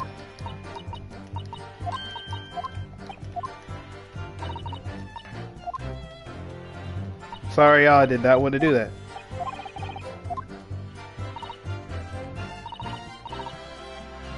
Okay, now let's let him talk. There we go. To be sure. I was as shocked as anyone. Keep it going. You don't expect to lift the cushion you've been sitting on to find a child now, do you? So this Mr. Lestrade couldn't possibly be the culprit then. Yeah?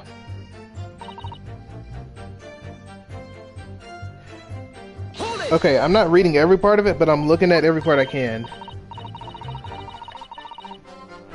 And who the heck just texted me again?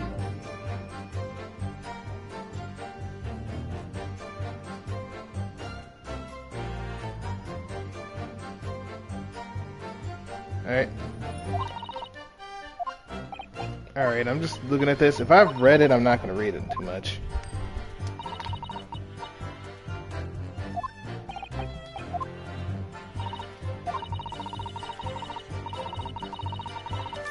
Well, no. Excuse me. Let me talk to you then. Now I hear it. Is something wrong, Mr. McGilded? Oh, I do apologize. Was there something the matter, Counsel? I'm just wondering if Miss Lestrade last comment made something occur to you, perhaps. You seem to be thinking something to yourself. Oh, no. There was nothing important. I was feeling bad for the poor lass, is all. I remember feeling desperate myself as a young lad, shut up in the dark. It was terrifying, so it was. I see, yes. I'm sure we can all sympathize. I'm still scared of the dark now. Hey, and I don't know about yourself, but I find that darkness seemed to make everything you hear seem that much louder as well. Yeah. I suppose it does. Maybe. Miss Lestrade? Did you hear something that night? Anything? An unusual noise, perhaps?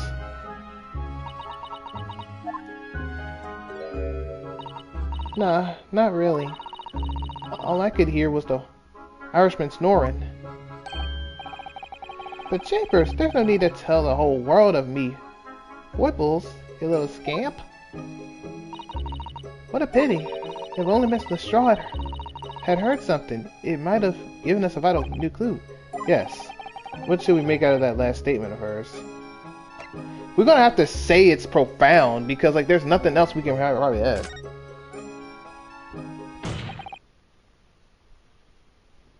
My lord, I believe that statement just made by the witness is profoundly important, which sounds like crazy.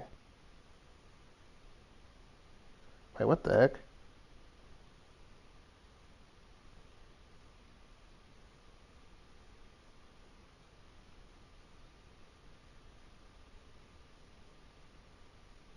Alright, there you go. I don't know what the message that was. They were out there yelling or something. Okay. Profoundly important, but all she said was that she had heard nothing. Yes, which is profoundly important. That's the important part. I'm almost sure of it. I'm almost sure that I don't understand the inner working of your Eastern Mind, Council. Nevertheless, Miss Gina Lestrade, you will supplement your formal testimony by repeating that last statement, please. What? Supplement? What are you talking about? Don't give me all your fancy talk. I know what you're trying to do. Well, it won't work on me. That's right. Insult the judge. Always a good move.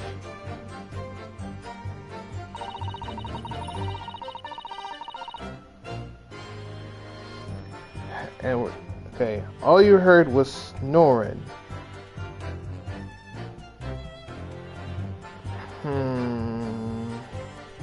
Let's press it. Hold it! Let's press it real quick. So you were straining to hear what was happening the entire time since the moment you hid yourself? Not exactly, no. Sorry? Well, there was no one in the cabin to start with. Okay. I could just push the cushion up and have a butcher's to see what was what. But then when I saw the swell getting on, got me Ed down so he didn't notice me. And Mr. McGilded sat on the seat under you, which you were hiding, correct? Yeah. Would you Adam and Eve it? Eh? What a mug!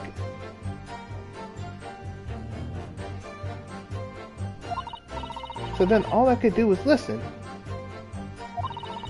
I was waiting to jump out of there as soon as I heard him leave, I see. But would he? Not likely. Even though we'd stop here and there, I never heard the door open. This is the only time we ever seen her get paid. Wait, they actually get paid in this one? Wow. And they do, hey. Charles F, he probably deserves it. So I just had to stay put and listen to I'm driving this pigs to market. Sort of like an old dog. He was. Alright, good to know. I mean, hey, I'm always cautious. Is there any clues I can draw from that, I wonder? It doesn't really add up. Miss Lestrade, what you have just told the court is clearly at odds with the facts. At odds? Are you sure, man? Absolutely. It seems my learned Nipponese friend is not as dull-witted as I feared. So Van Seeks realized it too.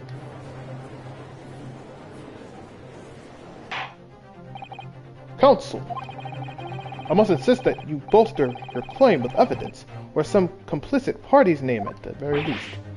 Yes, my lord. I expect you to demonstrate this alleged contradiction to the court. According to Miss Lestrade, whilst she was hiding in the omnibus that night, she heard nothing but the sound of Mr. McGilded snoring. But think, Ryunosuke, think. Oh yeah, where the victim at the time? If she was in the entire time, she would have at least heard the victim. Okay, that makes sense. That makes sense. Yeah, okay, let's go talk about it. Something else she should have heard. Let me show the person. Very well, my lord. Allow me to elaborate. on a particular sound that Miss Lestrade could not have failed to hear on the night in question. The sound very clearly explained by the presence of another fallen person, which is Mr. Mason. Take that! Thrice fired Mason?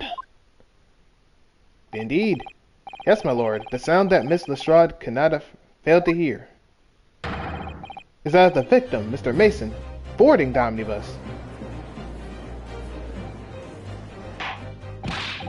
Order! Order in the court! Explain your reasoning, counsel. Bro, think about it. How'd she not hear the victim? If he was alive at that time, he got on the bus, or the omnibus, you would think she would heard his voice one time. She didn't even hear one voice not one time. Now, come on, make it make sense.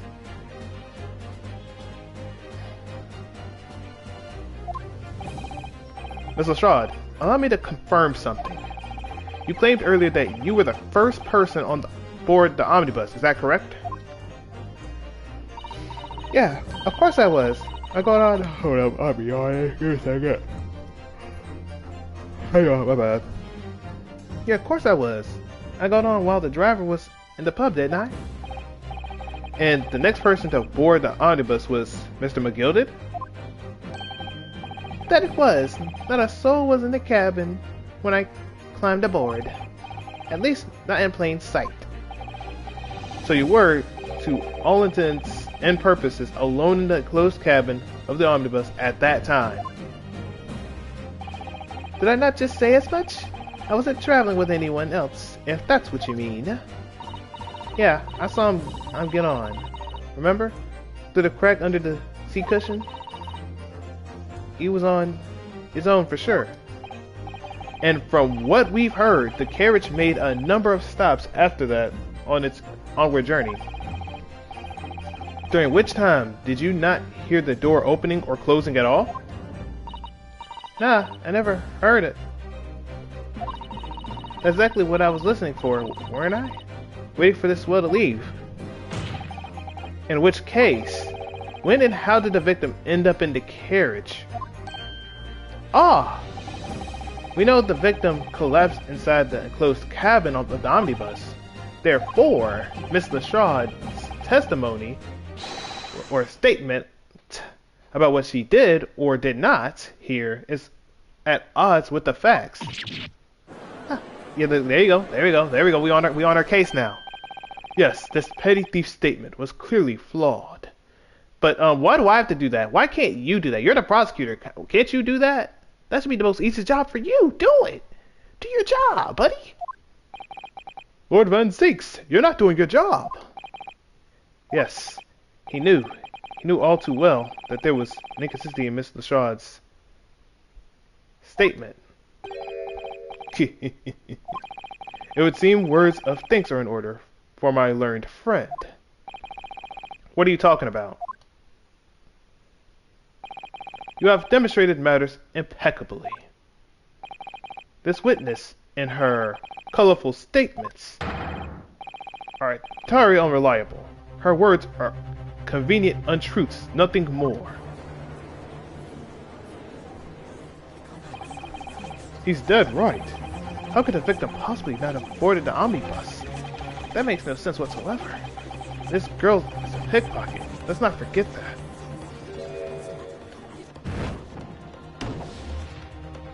Bro, are we serious? Can we at least let the thing go? I love how instead of physical abuse just presents a presents a logical argument. Hey, yeah, I can respect that. I can respect that. It's not like he's gonna tase me the entire time. It's not like he's going to go out there and do some other nonsense. He's a good guy. He's a good guy. She didn't even say anything. I didn't want to judge the dear little mite just because she has some rather naughty ways, but I must say,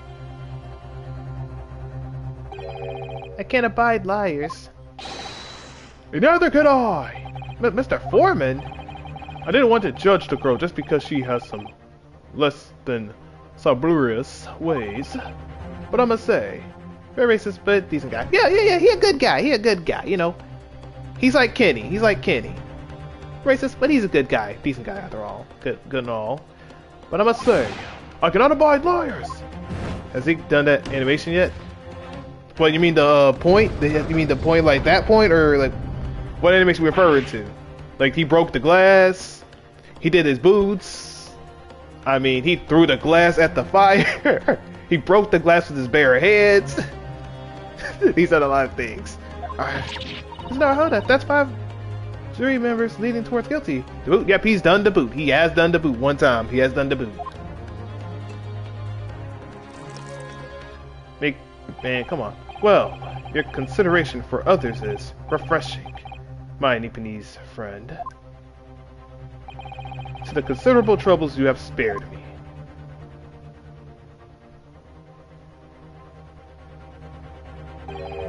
Yes, very refreshing. Bro. What are ye playing at? Have you forgotten who you're working for, you useless Eastern Amadan? This is garbage. It's perfect. Juror number 2 is the only one left. There's no hurry. The way this is going, I know if we can't find some new way to convince everyone Mr. McGill's innocence, the judge will rule and we will have lost. I very much wanted to believe the words of one of London's most respected gentlemen, but those of us in service know we must accept the hard truth. Hold it!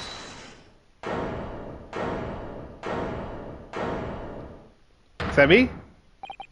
Yes, the witness's last statement seems to have revealed a critical inconsistency in her story. However, if we consider the possibilities that her statement is in fact the truth, it may shed an entire new light on this whole case. What are you saying?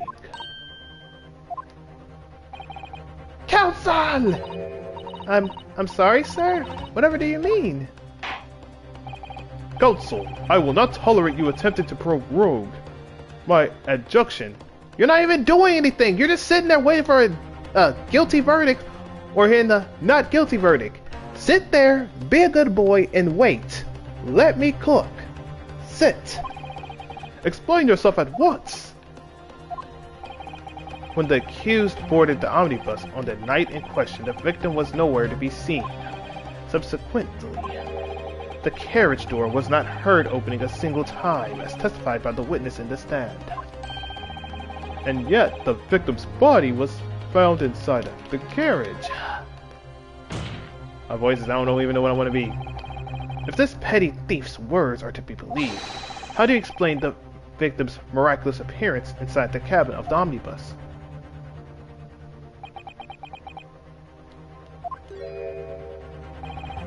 There's only one way to explain the victim came to be inside the carriage. There was another entrance.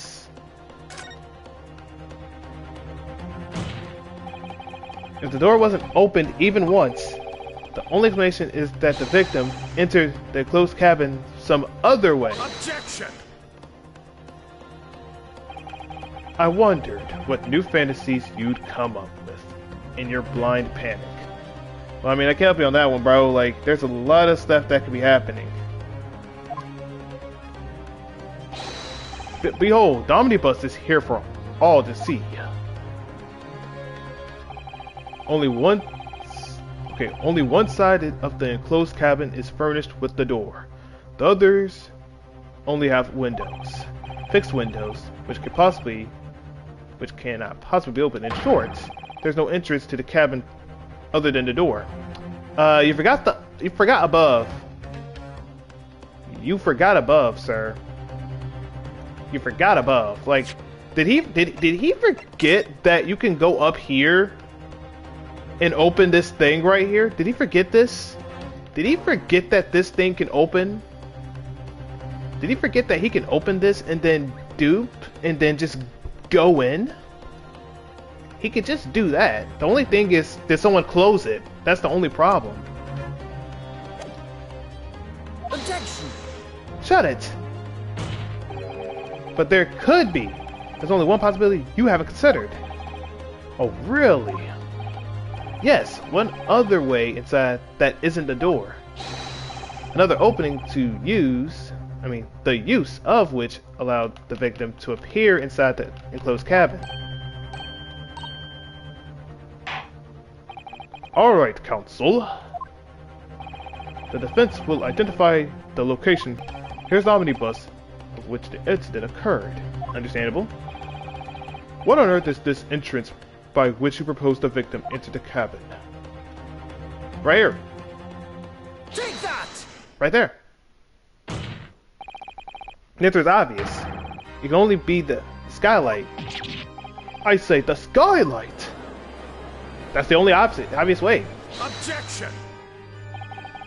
Your ludicrous proposal almost has me lost for words. However... Objection! Objection!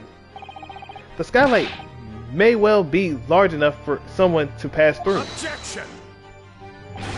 So you claim.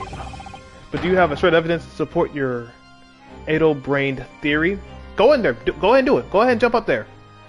You have a skinny man out here? Let's do it. Have him out there. Both Mr. McGilded and Miss Lestrade said the same in their testimonies.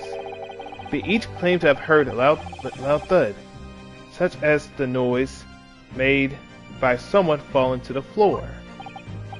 Yes, which has already been explained, as the sound of the victim falling from his seat have been assaulted with the dagger. Yes, it has, but would a man slipping from the seat on the floor really have made such a loud noise as the witnesses describe? A noise loud enough to cause Miss Lestrade to let out an involuntary cry, in fact? Good gracious! Perhaps, in fact, that was the moment the victim made his entrance into the cabin. No, let me rephrase that. The victim didn't enter the cabin as such. He fell into it. Objection! Now you're suggesting that the victim fell from the skylight into the cabin? That's simply impossible. How can you be so sure? Because if the victim had fallen inside through the skylight, as you say, the passengers on the roof deck would have seen it happen. And yet, not one person made mention of such an event in the testimony. Maybe it's because it was when he came out there, the guy came out and fell down. Well, yes, that's true, but...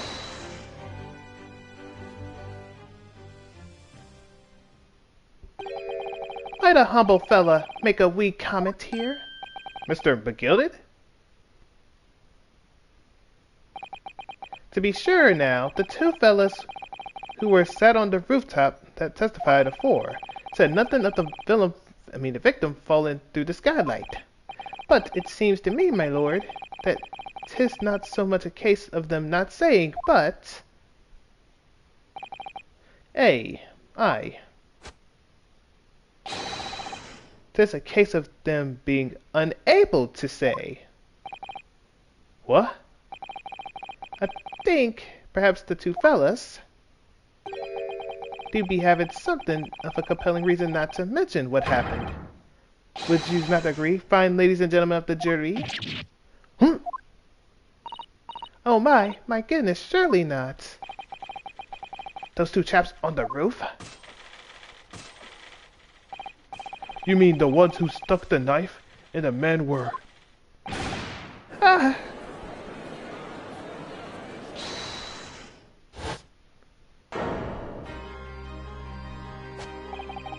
Just what exactly are you insinuating here, you blitherer? You rotter! He said, you rotter! What are you insinuating? Dude, you're galloping up your way to victory, brother. Like, calm down, buddy. Calm down. You out there galloping up, bro. Dude, why are you tooting up, brother? Relax. This man tooting up. This is a flaming outrage. I've a good mind to give you a blinker in a minute.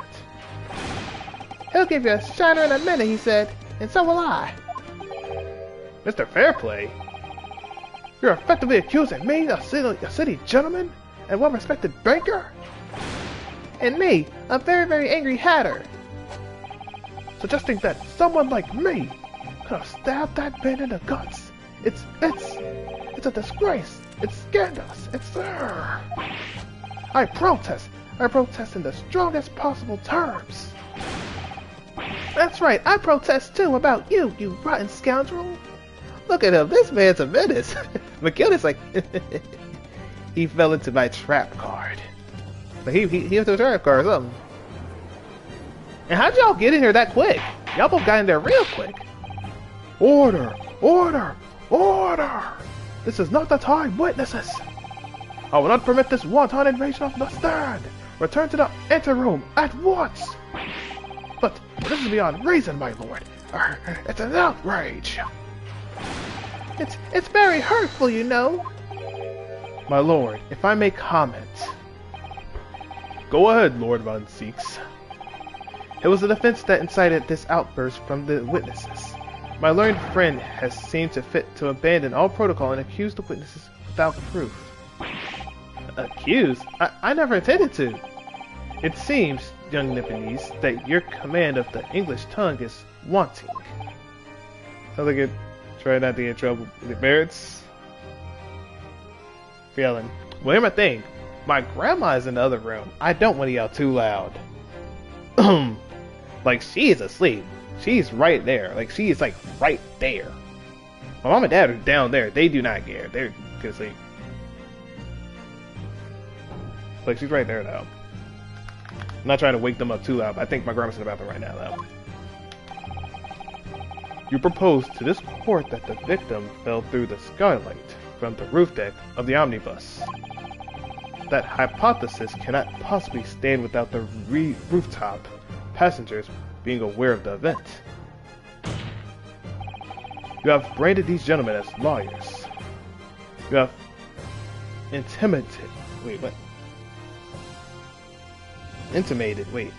have intimated their criminal guilt. In our British Court of Laws, this is what is termed a baseless accusation. I know I was rash to put out an idea forward without any actual evidence, but you can't just dismiss it without a second thought. What are we wasting time for? Get them to testify. I thought there was something fishy about that hat from the moment I laid eyes on that fellow. We have to see this matter through now, one way or another. If there's a filth and rubbish in our midst, we must dispose of it at once.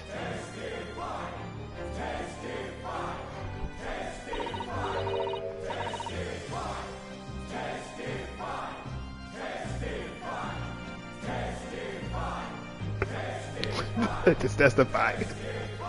What's happening, Mr. Narhoda? Spectators in the public gallery they're in a complete frenzy. Mr. Fairplay and Mr. First. My lord? You will take the stand again and make another formal testimony in reference to the indictment brought by the defense. Yes, my lord. I didn't come here for this. There's no time to think about this through. All I can do is keep pushing forward.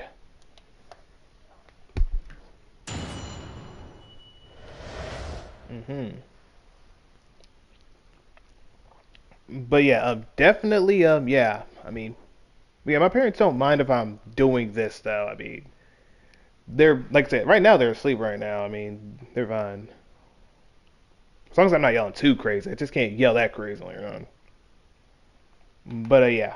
My grandma's, like, right next door, so I'm not trying to be too loud or nothing, no. Alright, anyway, let me put this phone right here, because my phone keeps on saying other stuff. Okay, there we go. Put my phone right here. Alright. We were the only two people up on that roof deck.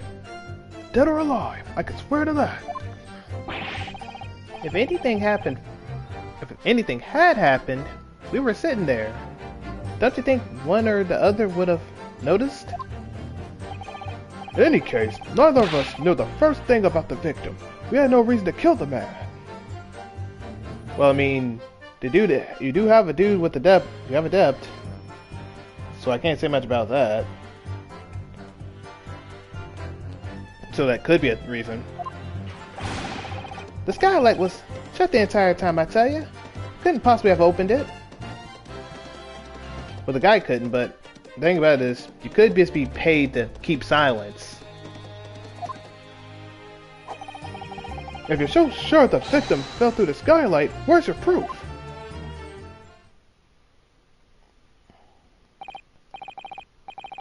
I must say that on listening to this testimony, it is somewhat hard to imagine. Bro, can this thing stop doing R1?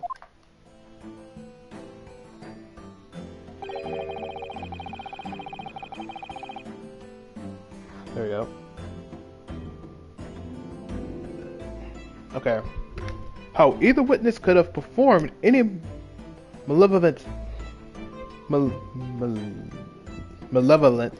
attack or act on this open rooftop deck without the others noticing forthwith. That's right. You see? We're innocent, I tell ya. Although logically, of course, the argument falls down if the two of you were in collusion with one another. What? According to the investigations by Scotland Yard,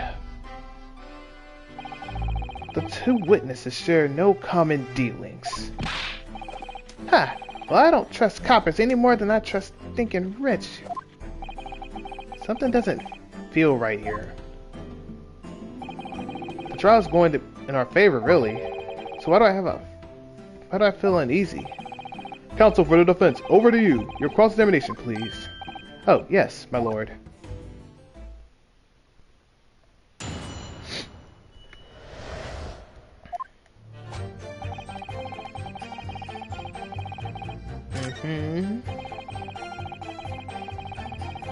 Yeah, okay. Okay, I wanna press on that because there is the depth, there's depth though, but I just want to see something. Hold it! So you had never met Mr. Thrice Fired Mason before? Oh, let me know. Not once, never. I still want to make sure. He'd never met the man before, he said. Never. Okay. He said he never met him.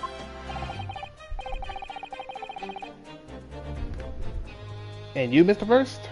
Had no prior dealings with the victim either? That's right, sir. Has don't have much to do with brickmakers, to be perfectly honest, sir. Alright, just make sure. No, I imagine not. You see? How many different ways can I put this? I just want to check just in case. Neither of us have the remotest connection to the gentlemen who are inside the cabin. Excuse me. Let me talk to you now. Mr. McGill did? Oh yes, counsel. What can I be doing for you for? Or doing for you? I'd say do it for you, but hey, I can't say none of this. Did the witness last statement give you a pause for thought somehow? Not the remotest connection. Is that right now? I wonder.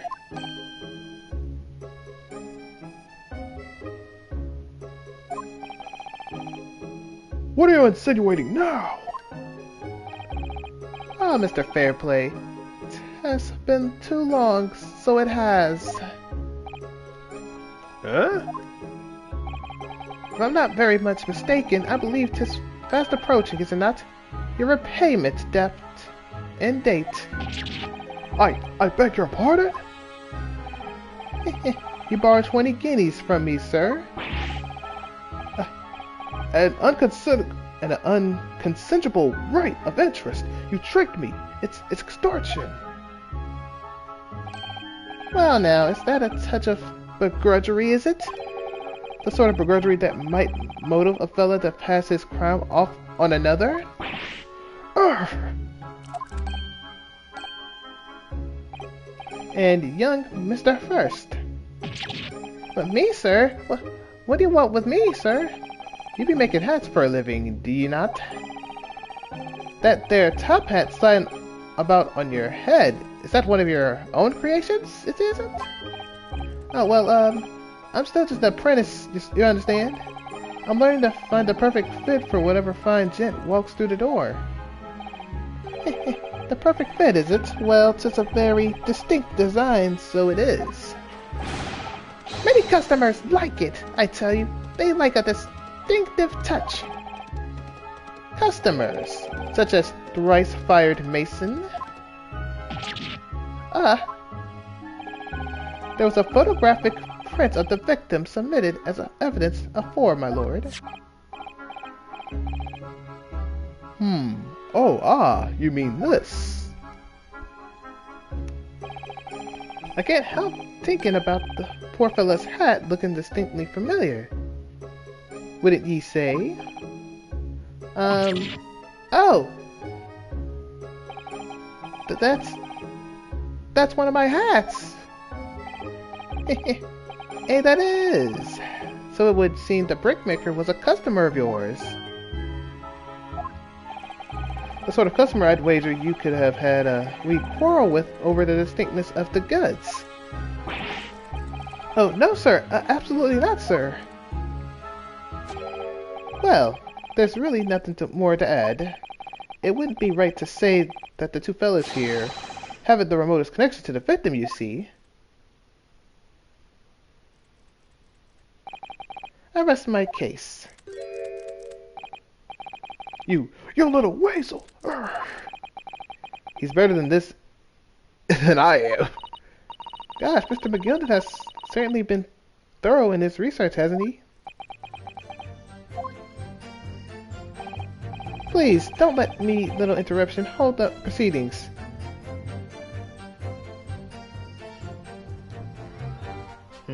It gave me like an achievement for some hatter thing or something. But okay, keep it going.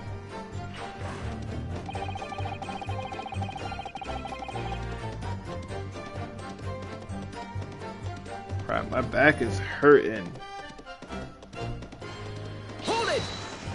Alright, let's go. Are you quite certain about that? That the skylight was shut the entire time? I'm gonna lose my block with you in a minute. He's gonna lose his rag with you in a minute. That's what he said. Take a look for yourself. Go on. You see? It's shut fast now. Just like it was in the night. We can't tell that fully though. We really can't.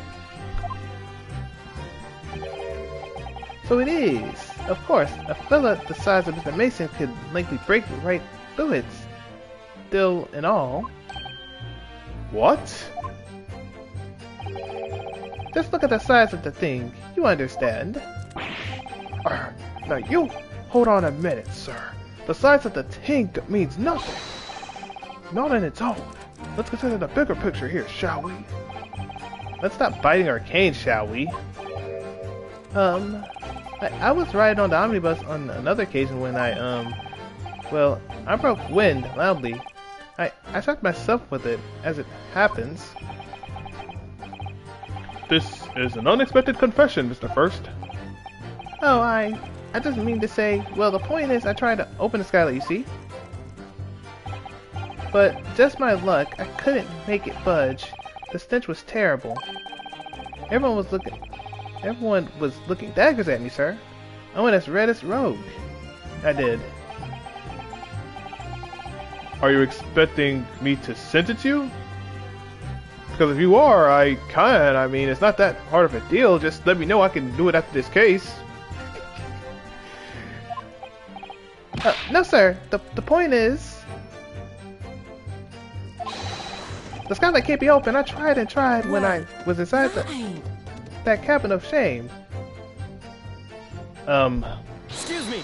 Let me talk to you real quick. Do you have something to say about that, Miss Lestrade? Miss Lestrade!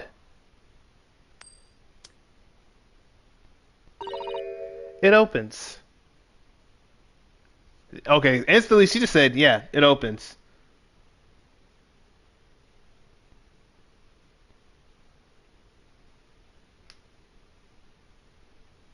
Okay, my leg is not gonna work. Huh? The skylight. This is what we're talking about, right?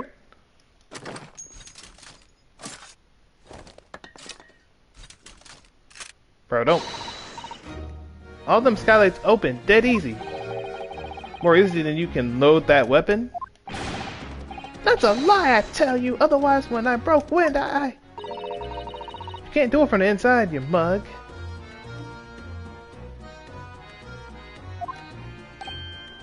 Oh.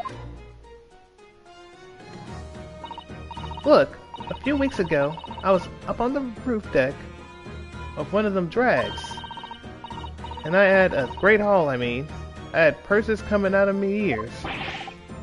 Mr. Strahd, this is not the forum to be utilizing on the subject of your criminal activities. Sorry, I kind of messed up my whole lines, because that's the first time I've seen eulogizing. I've never heard eulogizing in my entire life. Never heard that word in my entire life. See, hey, look, this game just tells me different words every time. That's crazy work. Well, anyway, I had a bit of a scare. When I lifted the last bloke's purse, he got me wise to me.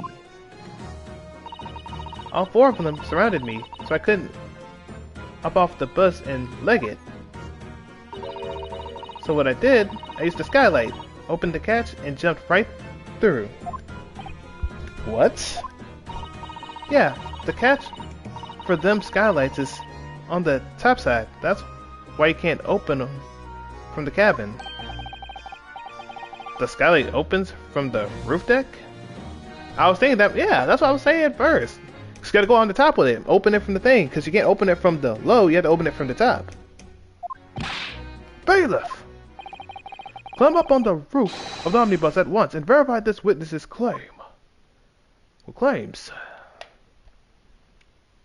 Go ahead, it's right there. Exactly. You can do it. It's not that hard. Oh, my hat! See? So he could do that. He could do it. Order! Order! Order in the court! So it appears that this street girl's statement is quite true. I don't believe it. The skylight opens, and from the roof deck. Mr. Naruhoda. This could be the clue we've been looking for. Well, counsel for the defense, please continue with the cross-examination. Yes, my lord. So the skylight opens. Perhaps I should investigate for myself.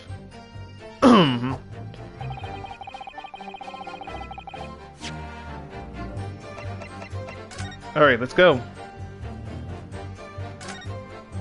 They said that to investigate it. So the skylight was fastened shut before. But now the catch has been undone, we should be able to open it.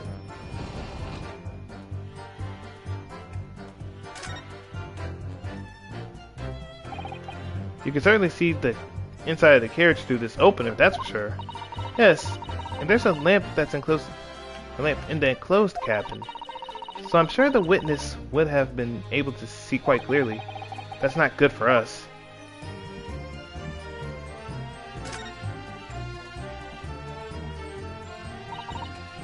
Well, let's open the yeah. Do I gotta look up from here with it? Wait. Blood! There's blood up here. Yes, it does open very wide, doesn't it? Wide enough to kick someone like you through, certainly, Mr. Naruhoda. Why someone like me? Ah! What is it? Look, just here. Look at this. That's without question. It's blood. Why would there be bloodstains there? Surely, it can't be unrelated to the case, can it? That means he either had to be... That means he had to be straight up killed here. On top of the thing, before even the other guys came. or whenever the guys came, and went from there. But how does that work? He gets killed. That means no one had to be looking at him. That got to be like the best time for them to just handle that.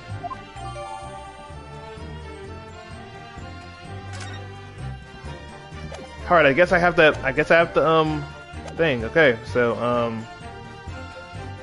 I guess we can press, not press, but we can save.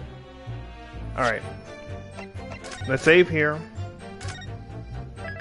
I pray this is the right thing. If not, we're gonna have to press the other thing. This looks kinda nice. They say they fell through the skylight. Let's do this. Objection. Perfect. I didn't think it was gonna work, but hey, it works. On the night in question, the victim was fatally stabbed in the stomach, and immediately afterwards, the victim's body was pushed through the skylight into the cabin below. Those are the facts, and the irrefutable proof remains clearly visible in the omnibus that stands before us today in this very courtroom. Yeah. What? That's utter humbug. You can't possibly have any evidence. No, you can't. I mean, we didn't do it, I tell you. It's impossible. Irrefutable proof here in this courtroom. Counsel, my lord, I believe everyone would appreciate a little clarification here. Where exactly within the omnibus is this evidence to which you allude? You will point out what is the proof that the victim fell from the roof deck from the skylight.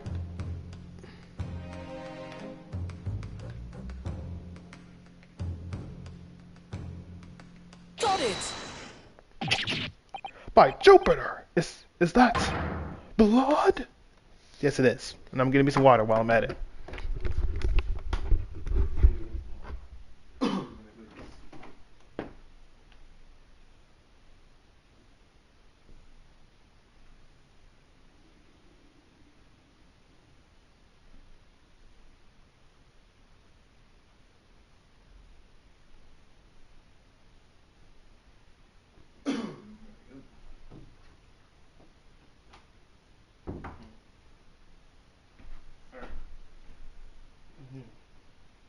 Put this right here, put that chart right here.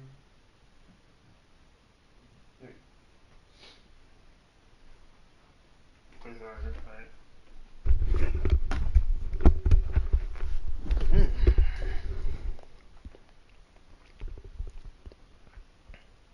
There we go. I had to stretch my arm. My arm is not gonna be crazy now. Oh, there we go. This bloodstain proves two things. Firstly, when the incident occurred, the skylight of the omnibus was open. What? And secondly, the victim was already bleeding when he fell through the opening. Oh my! And that's true. And so it follows that Mr. McGilded, who was inside the enclosed cabin himself at the time, cannot possibly be guilty of this crime.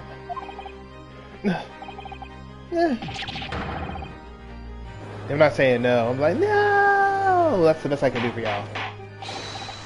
Order! Order! Order in the court! Hold it! Hold it! But the blood could have been sprayed up there when the fellow was stabbed inside the cabin. And only found its way to the one particular spot on the skylight? Sure, and that would be very convenient. And let's keep it in mind that the skylight catch can only be unfastened from the roof deck. I myself wouldn't have been able to open it now, would I? But there's no way to know for certain, is there?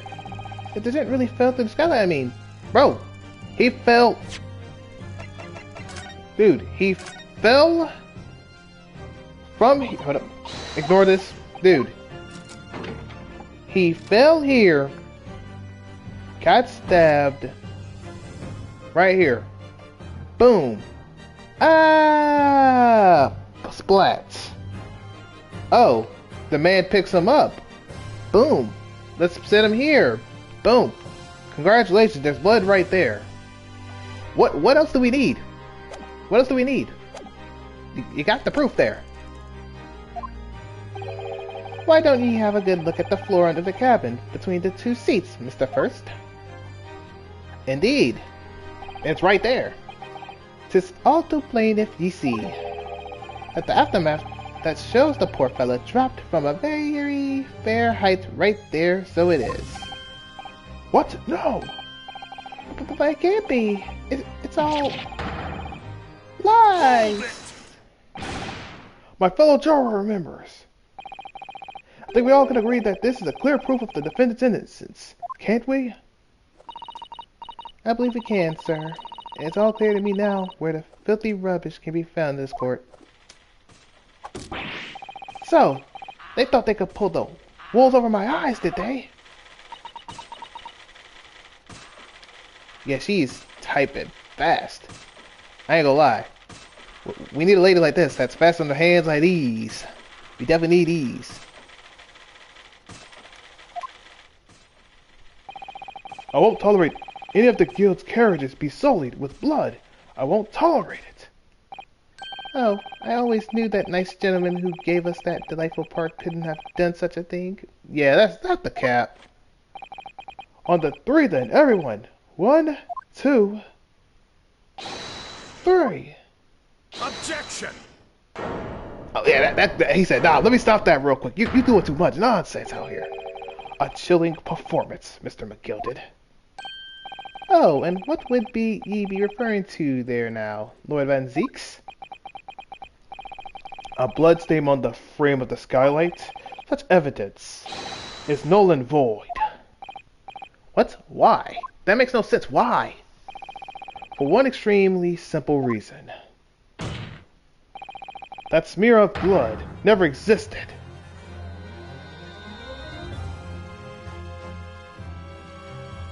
I can't say nothing about that because I couldn't open the thing the first time, so I can't say nothing about that.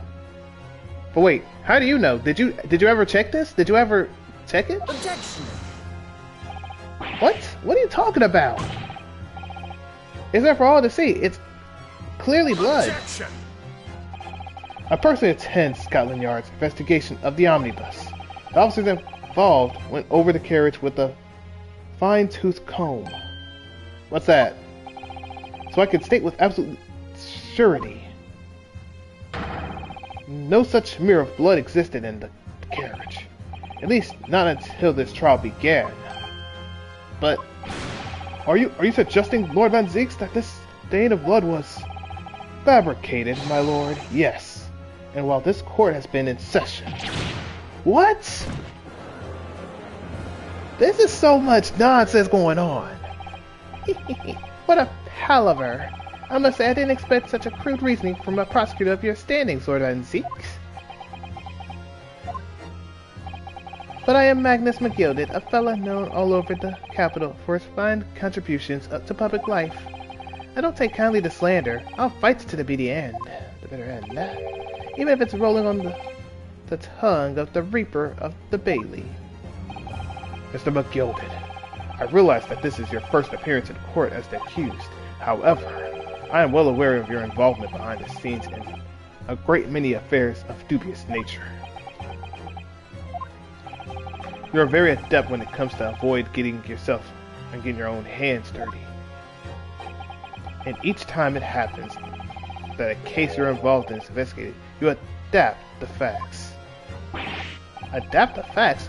What does that even mean? He's like, I got him. When you wield a fortune the size of Mr. McGilded's, however ill-gotten it may be, nothing is impossible. Tampering with evidence, manipulating the scene of a crime, bribing witnesses. I toast your abilities to concoct the most convenient of stories, sir. Tut-tut, Lord Van Zeeks. This will not do, to be sure. Will it now, counsel? Oh, no. I think it's fair to say this does all sound like a rather far-fetched excuse by a desperate man.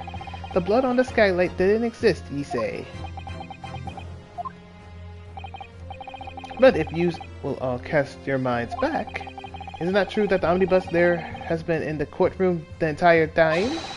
How could anyone possibly have put a smear of blood in it without the world and his wife seeing? Isn't that right now, Counselor? I mean, he's not lying. It's true. The omnibus has been in full view the entire time the court has been in session. So unless they did it like right after the cops left and said, you know what? Unless a cop was literally out there capping, you don't know. My learned friend. Here's to hearing your opinion on this matter, in your own words. As you wish. Could someone have tampered with the omnibus evidence during this trial? If you're asking me, I think it could have been possible. It could have been possible. It could have been. It could have been. It could have been possible. I mean, Gina probably could have done something. But I mean, I'm gonna have to be honest. I mean, look, they better be giving me a raise after this. They better be giving me a raise. But it could be possible that Gina could have, I don't know, did some nonsense. Or had some help out there to make work. I can't tell, bro. It's all over the spot. I can't tell, bro. I'm out there capping too much. I'm out there not knowing what I'm supposed to be doing. I don't know who it is. It could have been him. It probably couldn't have been him. Like, oh my goodness, bro. Is it going to be just like Phoenix, right, with the case where the other guy's guilty or something? Because when a defendant was guilty or whatever, that thing's ridiculous. As a defense lawyer, it's my job to advocate for the defendant as best I can. But still, I feel as though there's something even more important at stake here. There is no evidence to suggest that the defendant did as my learned friend suggests. However, in terms of having the opportunity to carry out the alleged tampering, there is one possibility. Oh, good gracious! Explain yourself, counsel.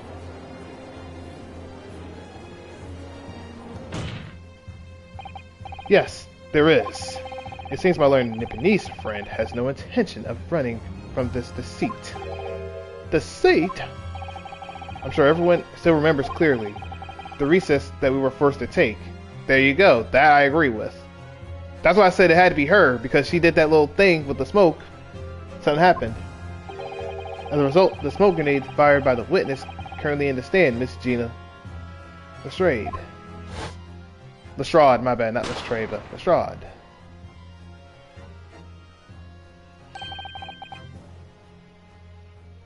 Yeah, I'm not reading that though, but yeah, that's what they said all this.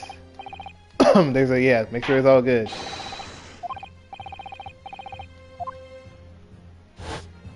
There we go, let's go here. The courtroom was filled with smoke, and everyone was thrown into confusion. All of us were made to leave this chamber. In that brief interval, under the veil of smoke and all in the chaos, it could have been possible to steal inside the omnibus.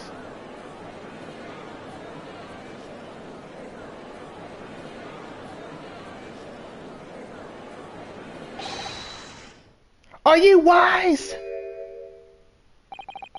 What are you trying to pull, ye rotten, feckless Gogger? Feckless Gogger? You're supposed to be defending me! This a wicked plot! This is a plot to undermine me, so is it? Objection!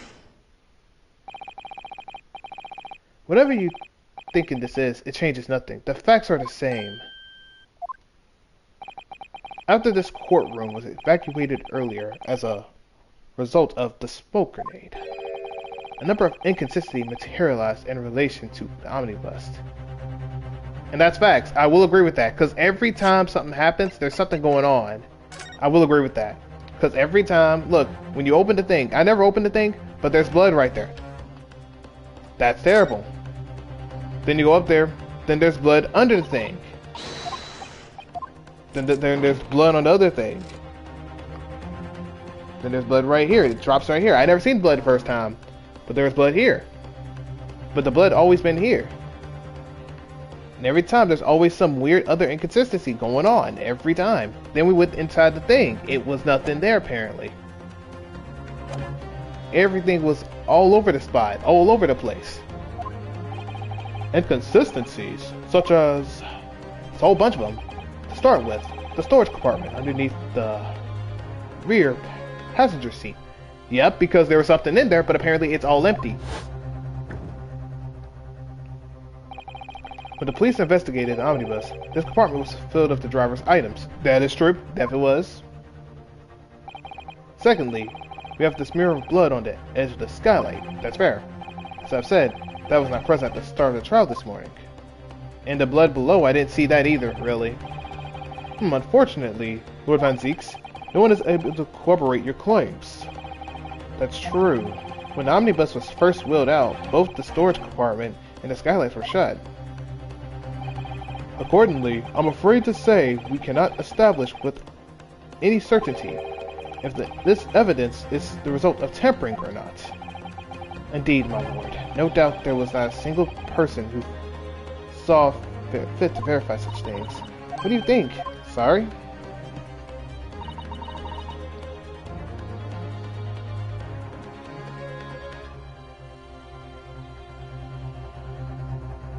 The omnibus. Is there anything else unusual about the omnibus?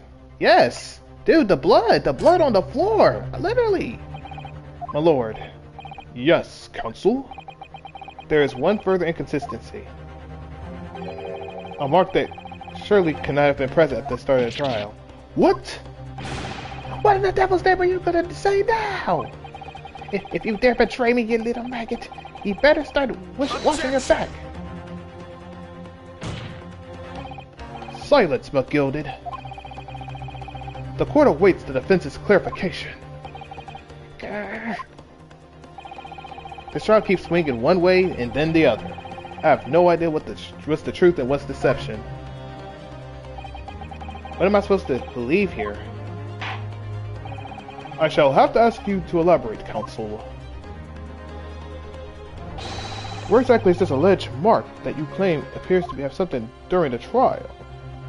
The blood here. Got it! If we consider the facts that the victim fell through the skylight on the floor of the cabin, we would certainly expect to find signs of blood where he landed. And that's true.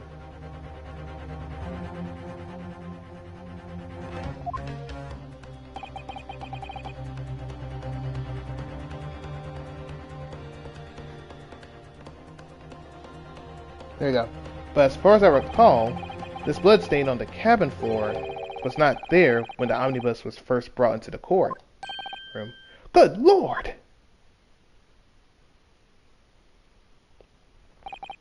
Yes, I do believe you're correct, counsel. Well said. Although, as advocates for the defense, one might say that was a very careless slip of the tongue.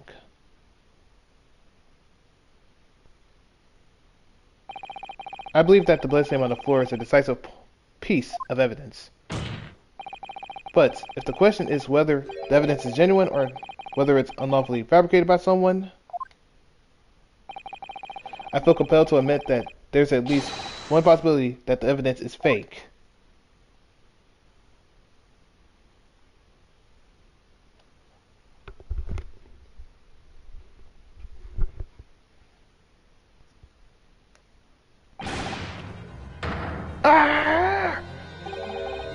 This trial is over.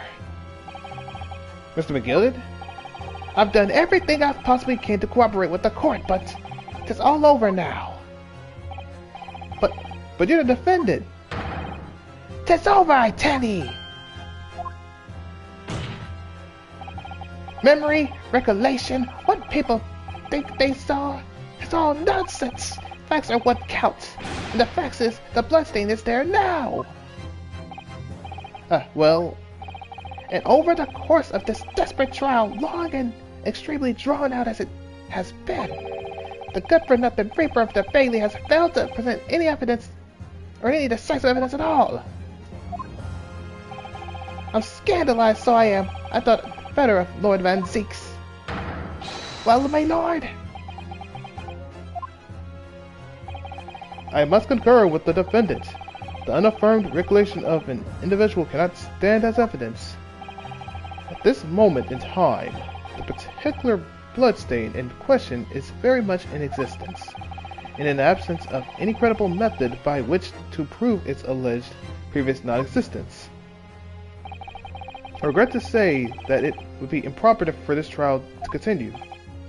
Your lordship can't be serious. Lord Van Zieks, what is your position? The prosecution, my lord, has no further witnesses or evidence to present. Very well. In that case, as I believe we have explored every possible avenue in this matter, I shall proceed to my adjudication.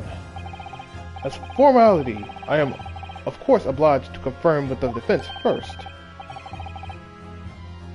What formality?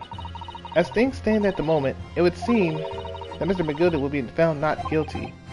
Yes, which would mean we've won. Is that really the right outcome here? Is it really alright for the trial to come to an end now, with all these unexplained inconsistencies?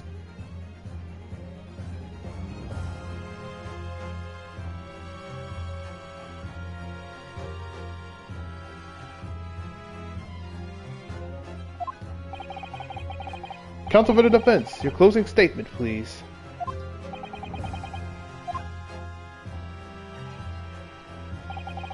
Yes, my lord. The defense believes. Oh, man. But we can't prove he's guilty, really. We can't prove that.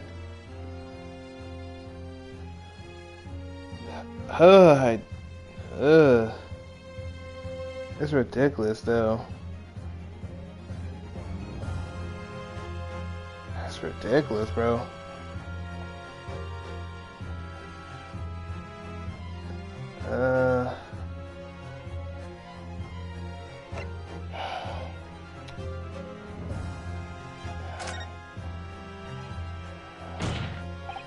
I'm here in this courtroom today to advocate for the defense of my client, Mr. McGilda. However, at this moment in time, I cannot in all good conscience attest fully to the defense's innocence. What are you saying, man? Without any question, there is no conclusive evidence to prove that the defendant is guilty. However, there's also no conclusive evidence to prove that he is innocent. Good. Good gracious me! Order! Order! This is an unprecedented behavior, counsel. That's what I was trying to say the first time. A defense lawyer calling out the accused's innocence into question? Are you on the sane mind?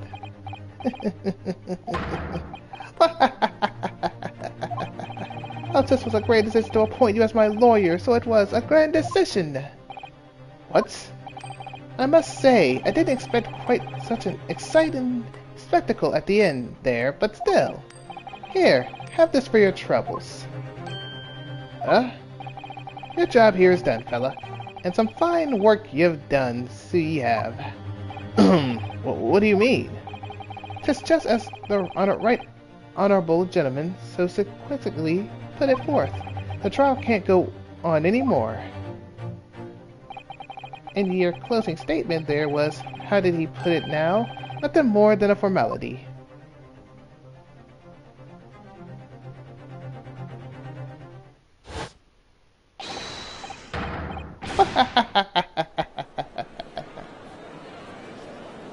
Bro, he's just laughing to get away with that thing. I really don't know what to make of all this. Was the evidence we've seen genuine, or was it fake? His lordship would be fuming, and unsightly rubbish should be disposed of properly, I said.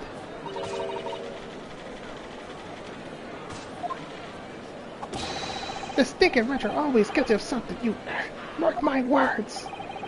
I felt terribly ashamed that I ever doubted that lovely man who gave us the lovely park.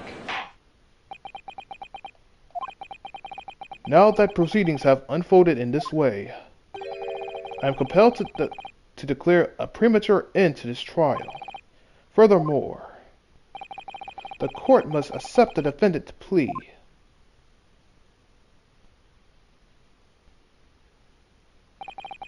I thank you kindly, my lord.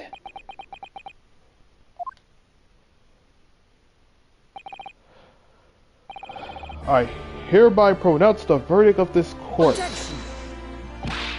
But we still haven't determined if the bloodstain in Omnibus is genuine or not.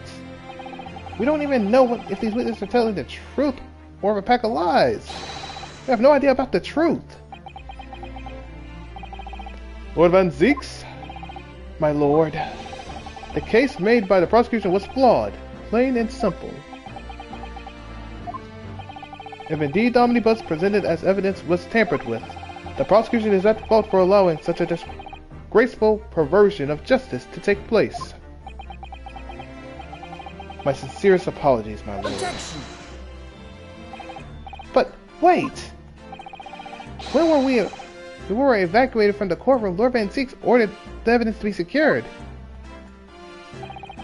I'm afraid the prosecution cannot shun responsibility in this matter.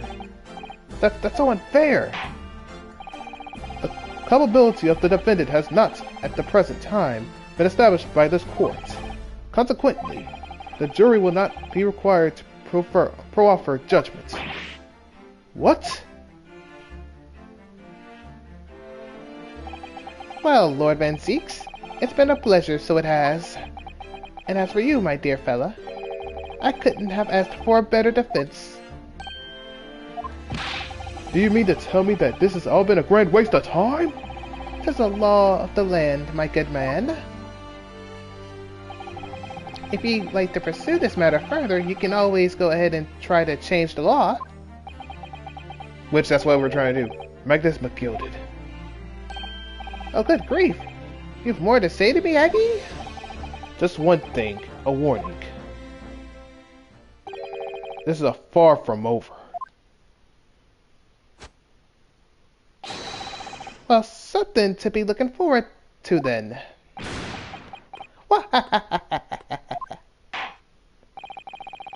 I hereby pronounce the defendant, Mr. Magnus McGilded, not guilty.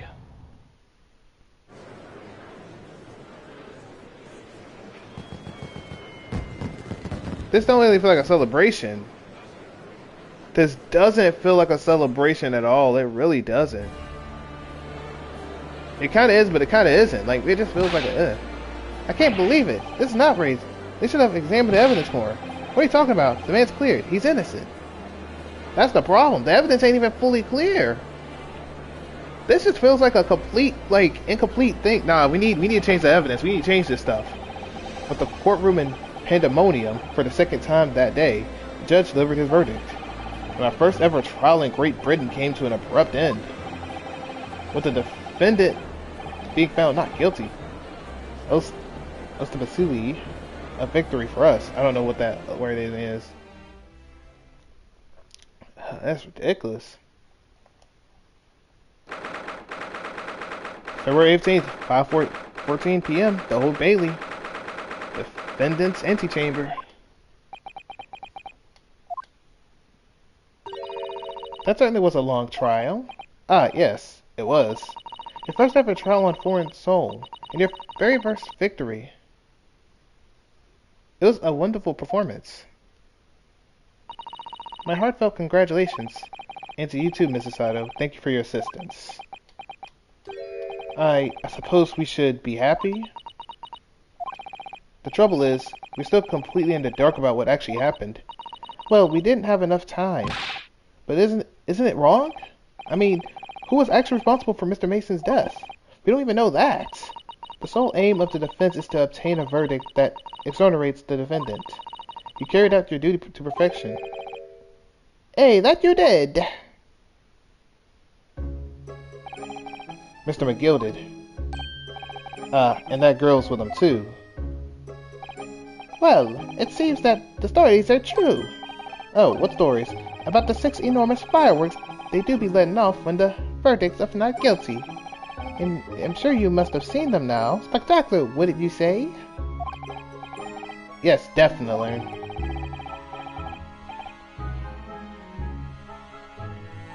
I heard it was a sight to behold, but to be sure it was. I've you to thank, I suppose, for an opportunity to see it. Oh, I don't know about that. I'm not sure I really did anything. What on earth are you saying, fella? How did I walk out a free man then? I don't think it was so much thanks to me as down to your planning. You're a straight-talking fella, aren't you? I must say, you had me for a straight in the head there once or twice. But you're young and headstrong.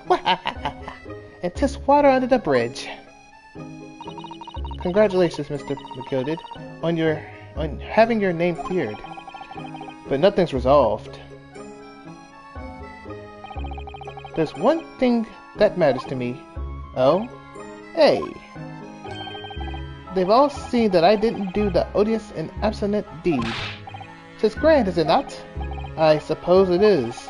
Now, the fine fellows of Scotland Yard can take matters in hand and sort out any wee details. They'll see it for what it is. They'll get to the truth. I have absolute faith in them, so I have. After all, I do be providing a good number of their wages with all the taxes I pay.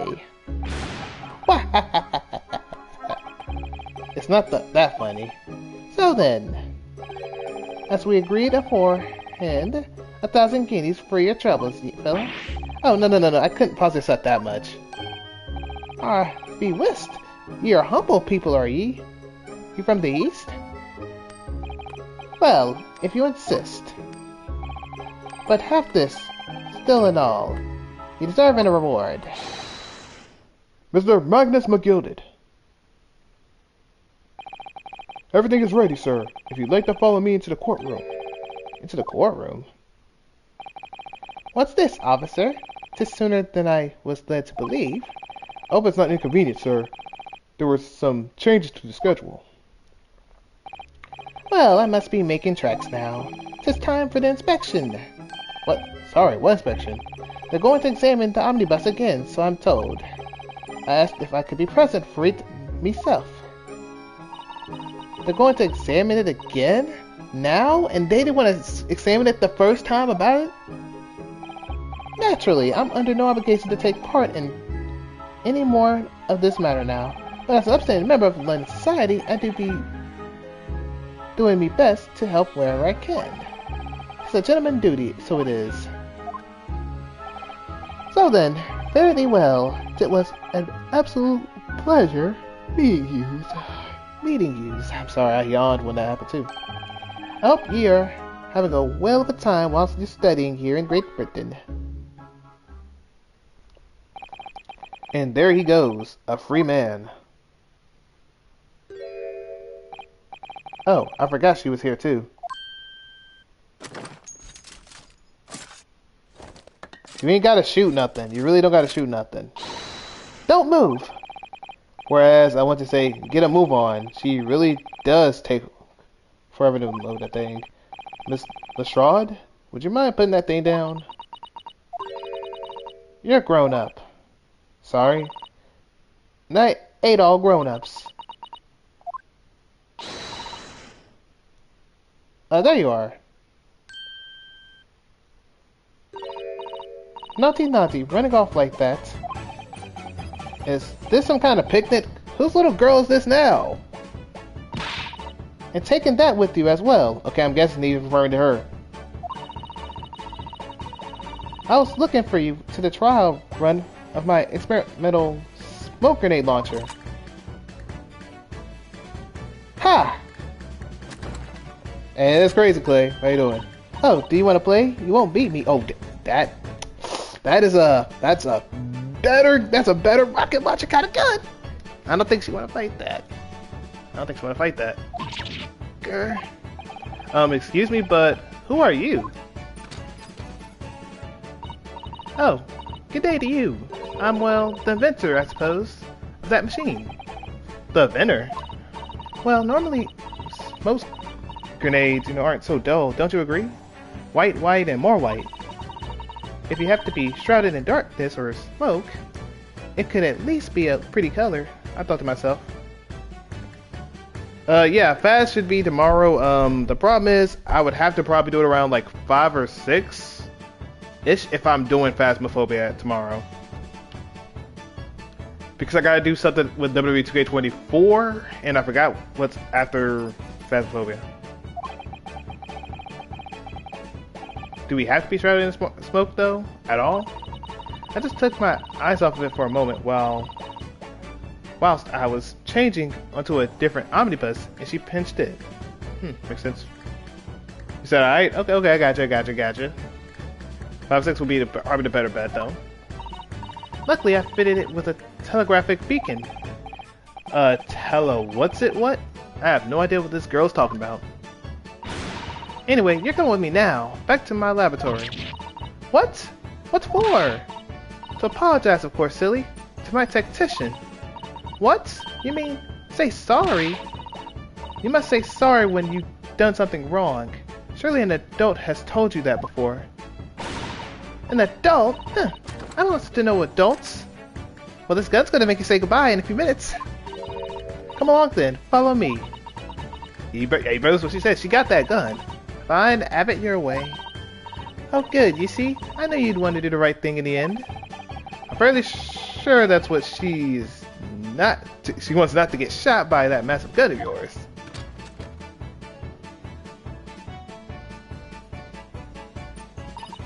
Well, we'll be leaving now then. Bye-bye. I'm sorry for all the fuss. Yeah, you might walk on top of her. She might come out there and cook you up. She was a lively one. Well, do you think perhaps we ought to be on our way now too? Yes, you're right, but where to? Oh, we haven't had the time to find a place to stay. No sooner we arrived in London that we had to rush here. All our traveling cases are still with the bailiff. I was originally planning to spend a day in search of lodgings. But at this late at night in the hour, I'm afraid we may be out of luck. Don't worry though, I have a plan. If the worst comes to the worst, I've heard of a lovely park where we can spend the night. Please tell me you're not thinking of McGilded Park. I know it may be a little chilly at this time of year, but our youthfulness will see us through. You're getting me cooked. I'm not so sure about that. I think a midwinter London night will freeze a young person solid just as easy as an elderly one. Oh dear, that doesn't sound agreeable. Well, you ain't gotta go out there and show them tears, like you gotta cut them tears out. We're going to the park now. Now I'm starting to regret turning Mr. McGilded down. That 1,000 guineas would have paid for a lovely warm room or a mansion. It definitely would have. And so, the trial to determine my worthiness for the study tour was over by the end of the first day of London. However, as we were soon to learn, there were more trying times ahead, just as the Reaper of the Bailey had warned. The case was far from over. What do you mean by that? What's going on? Get the fire brigade! Water! Bring water, quick! What the... How did this happen? I don't know, sir. By the time I got here, it was already engulfed. No one was supposed to be allowed in here before we started investigating. No. Oh, good God. There's someone in there.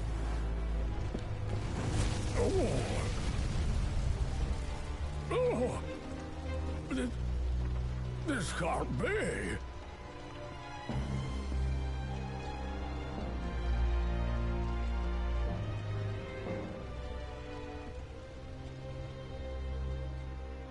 Wait, was Mr. McGilded supposed to be in there?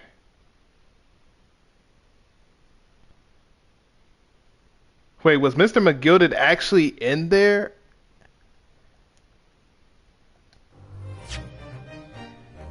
Oh my goodness.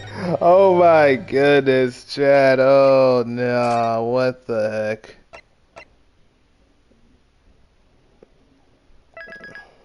Oh my goodness.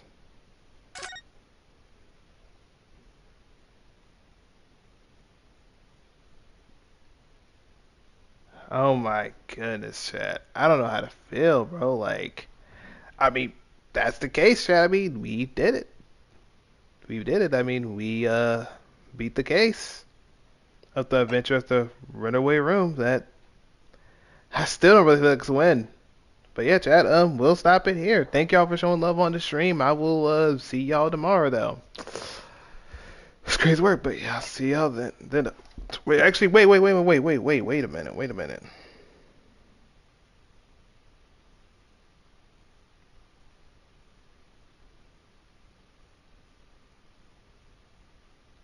Well, yeah, you got to give me the game though. Yeah, he would have to give me the game. I forgot about that. But yeah, he got to give me the money for that though, or be able to do that one thing on PC for it. Cause I don't know how to play it. But yeah, chat. We'll stop it here. Thank y'all for showing love on the stream. I will see y'all like I said tomorrow. Peace and love y'all though.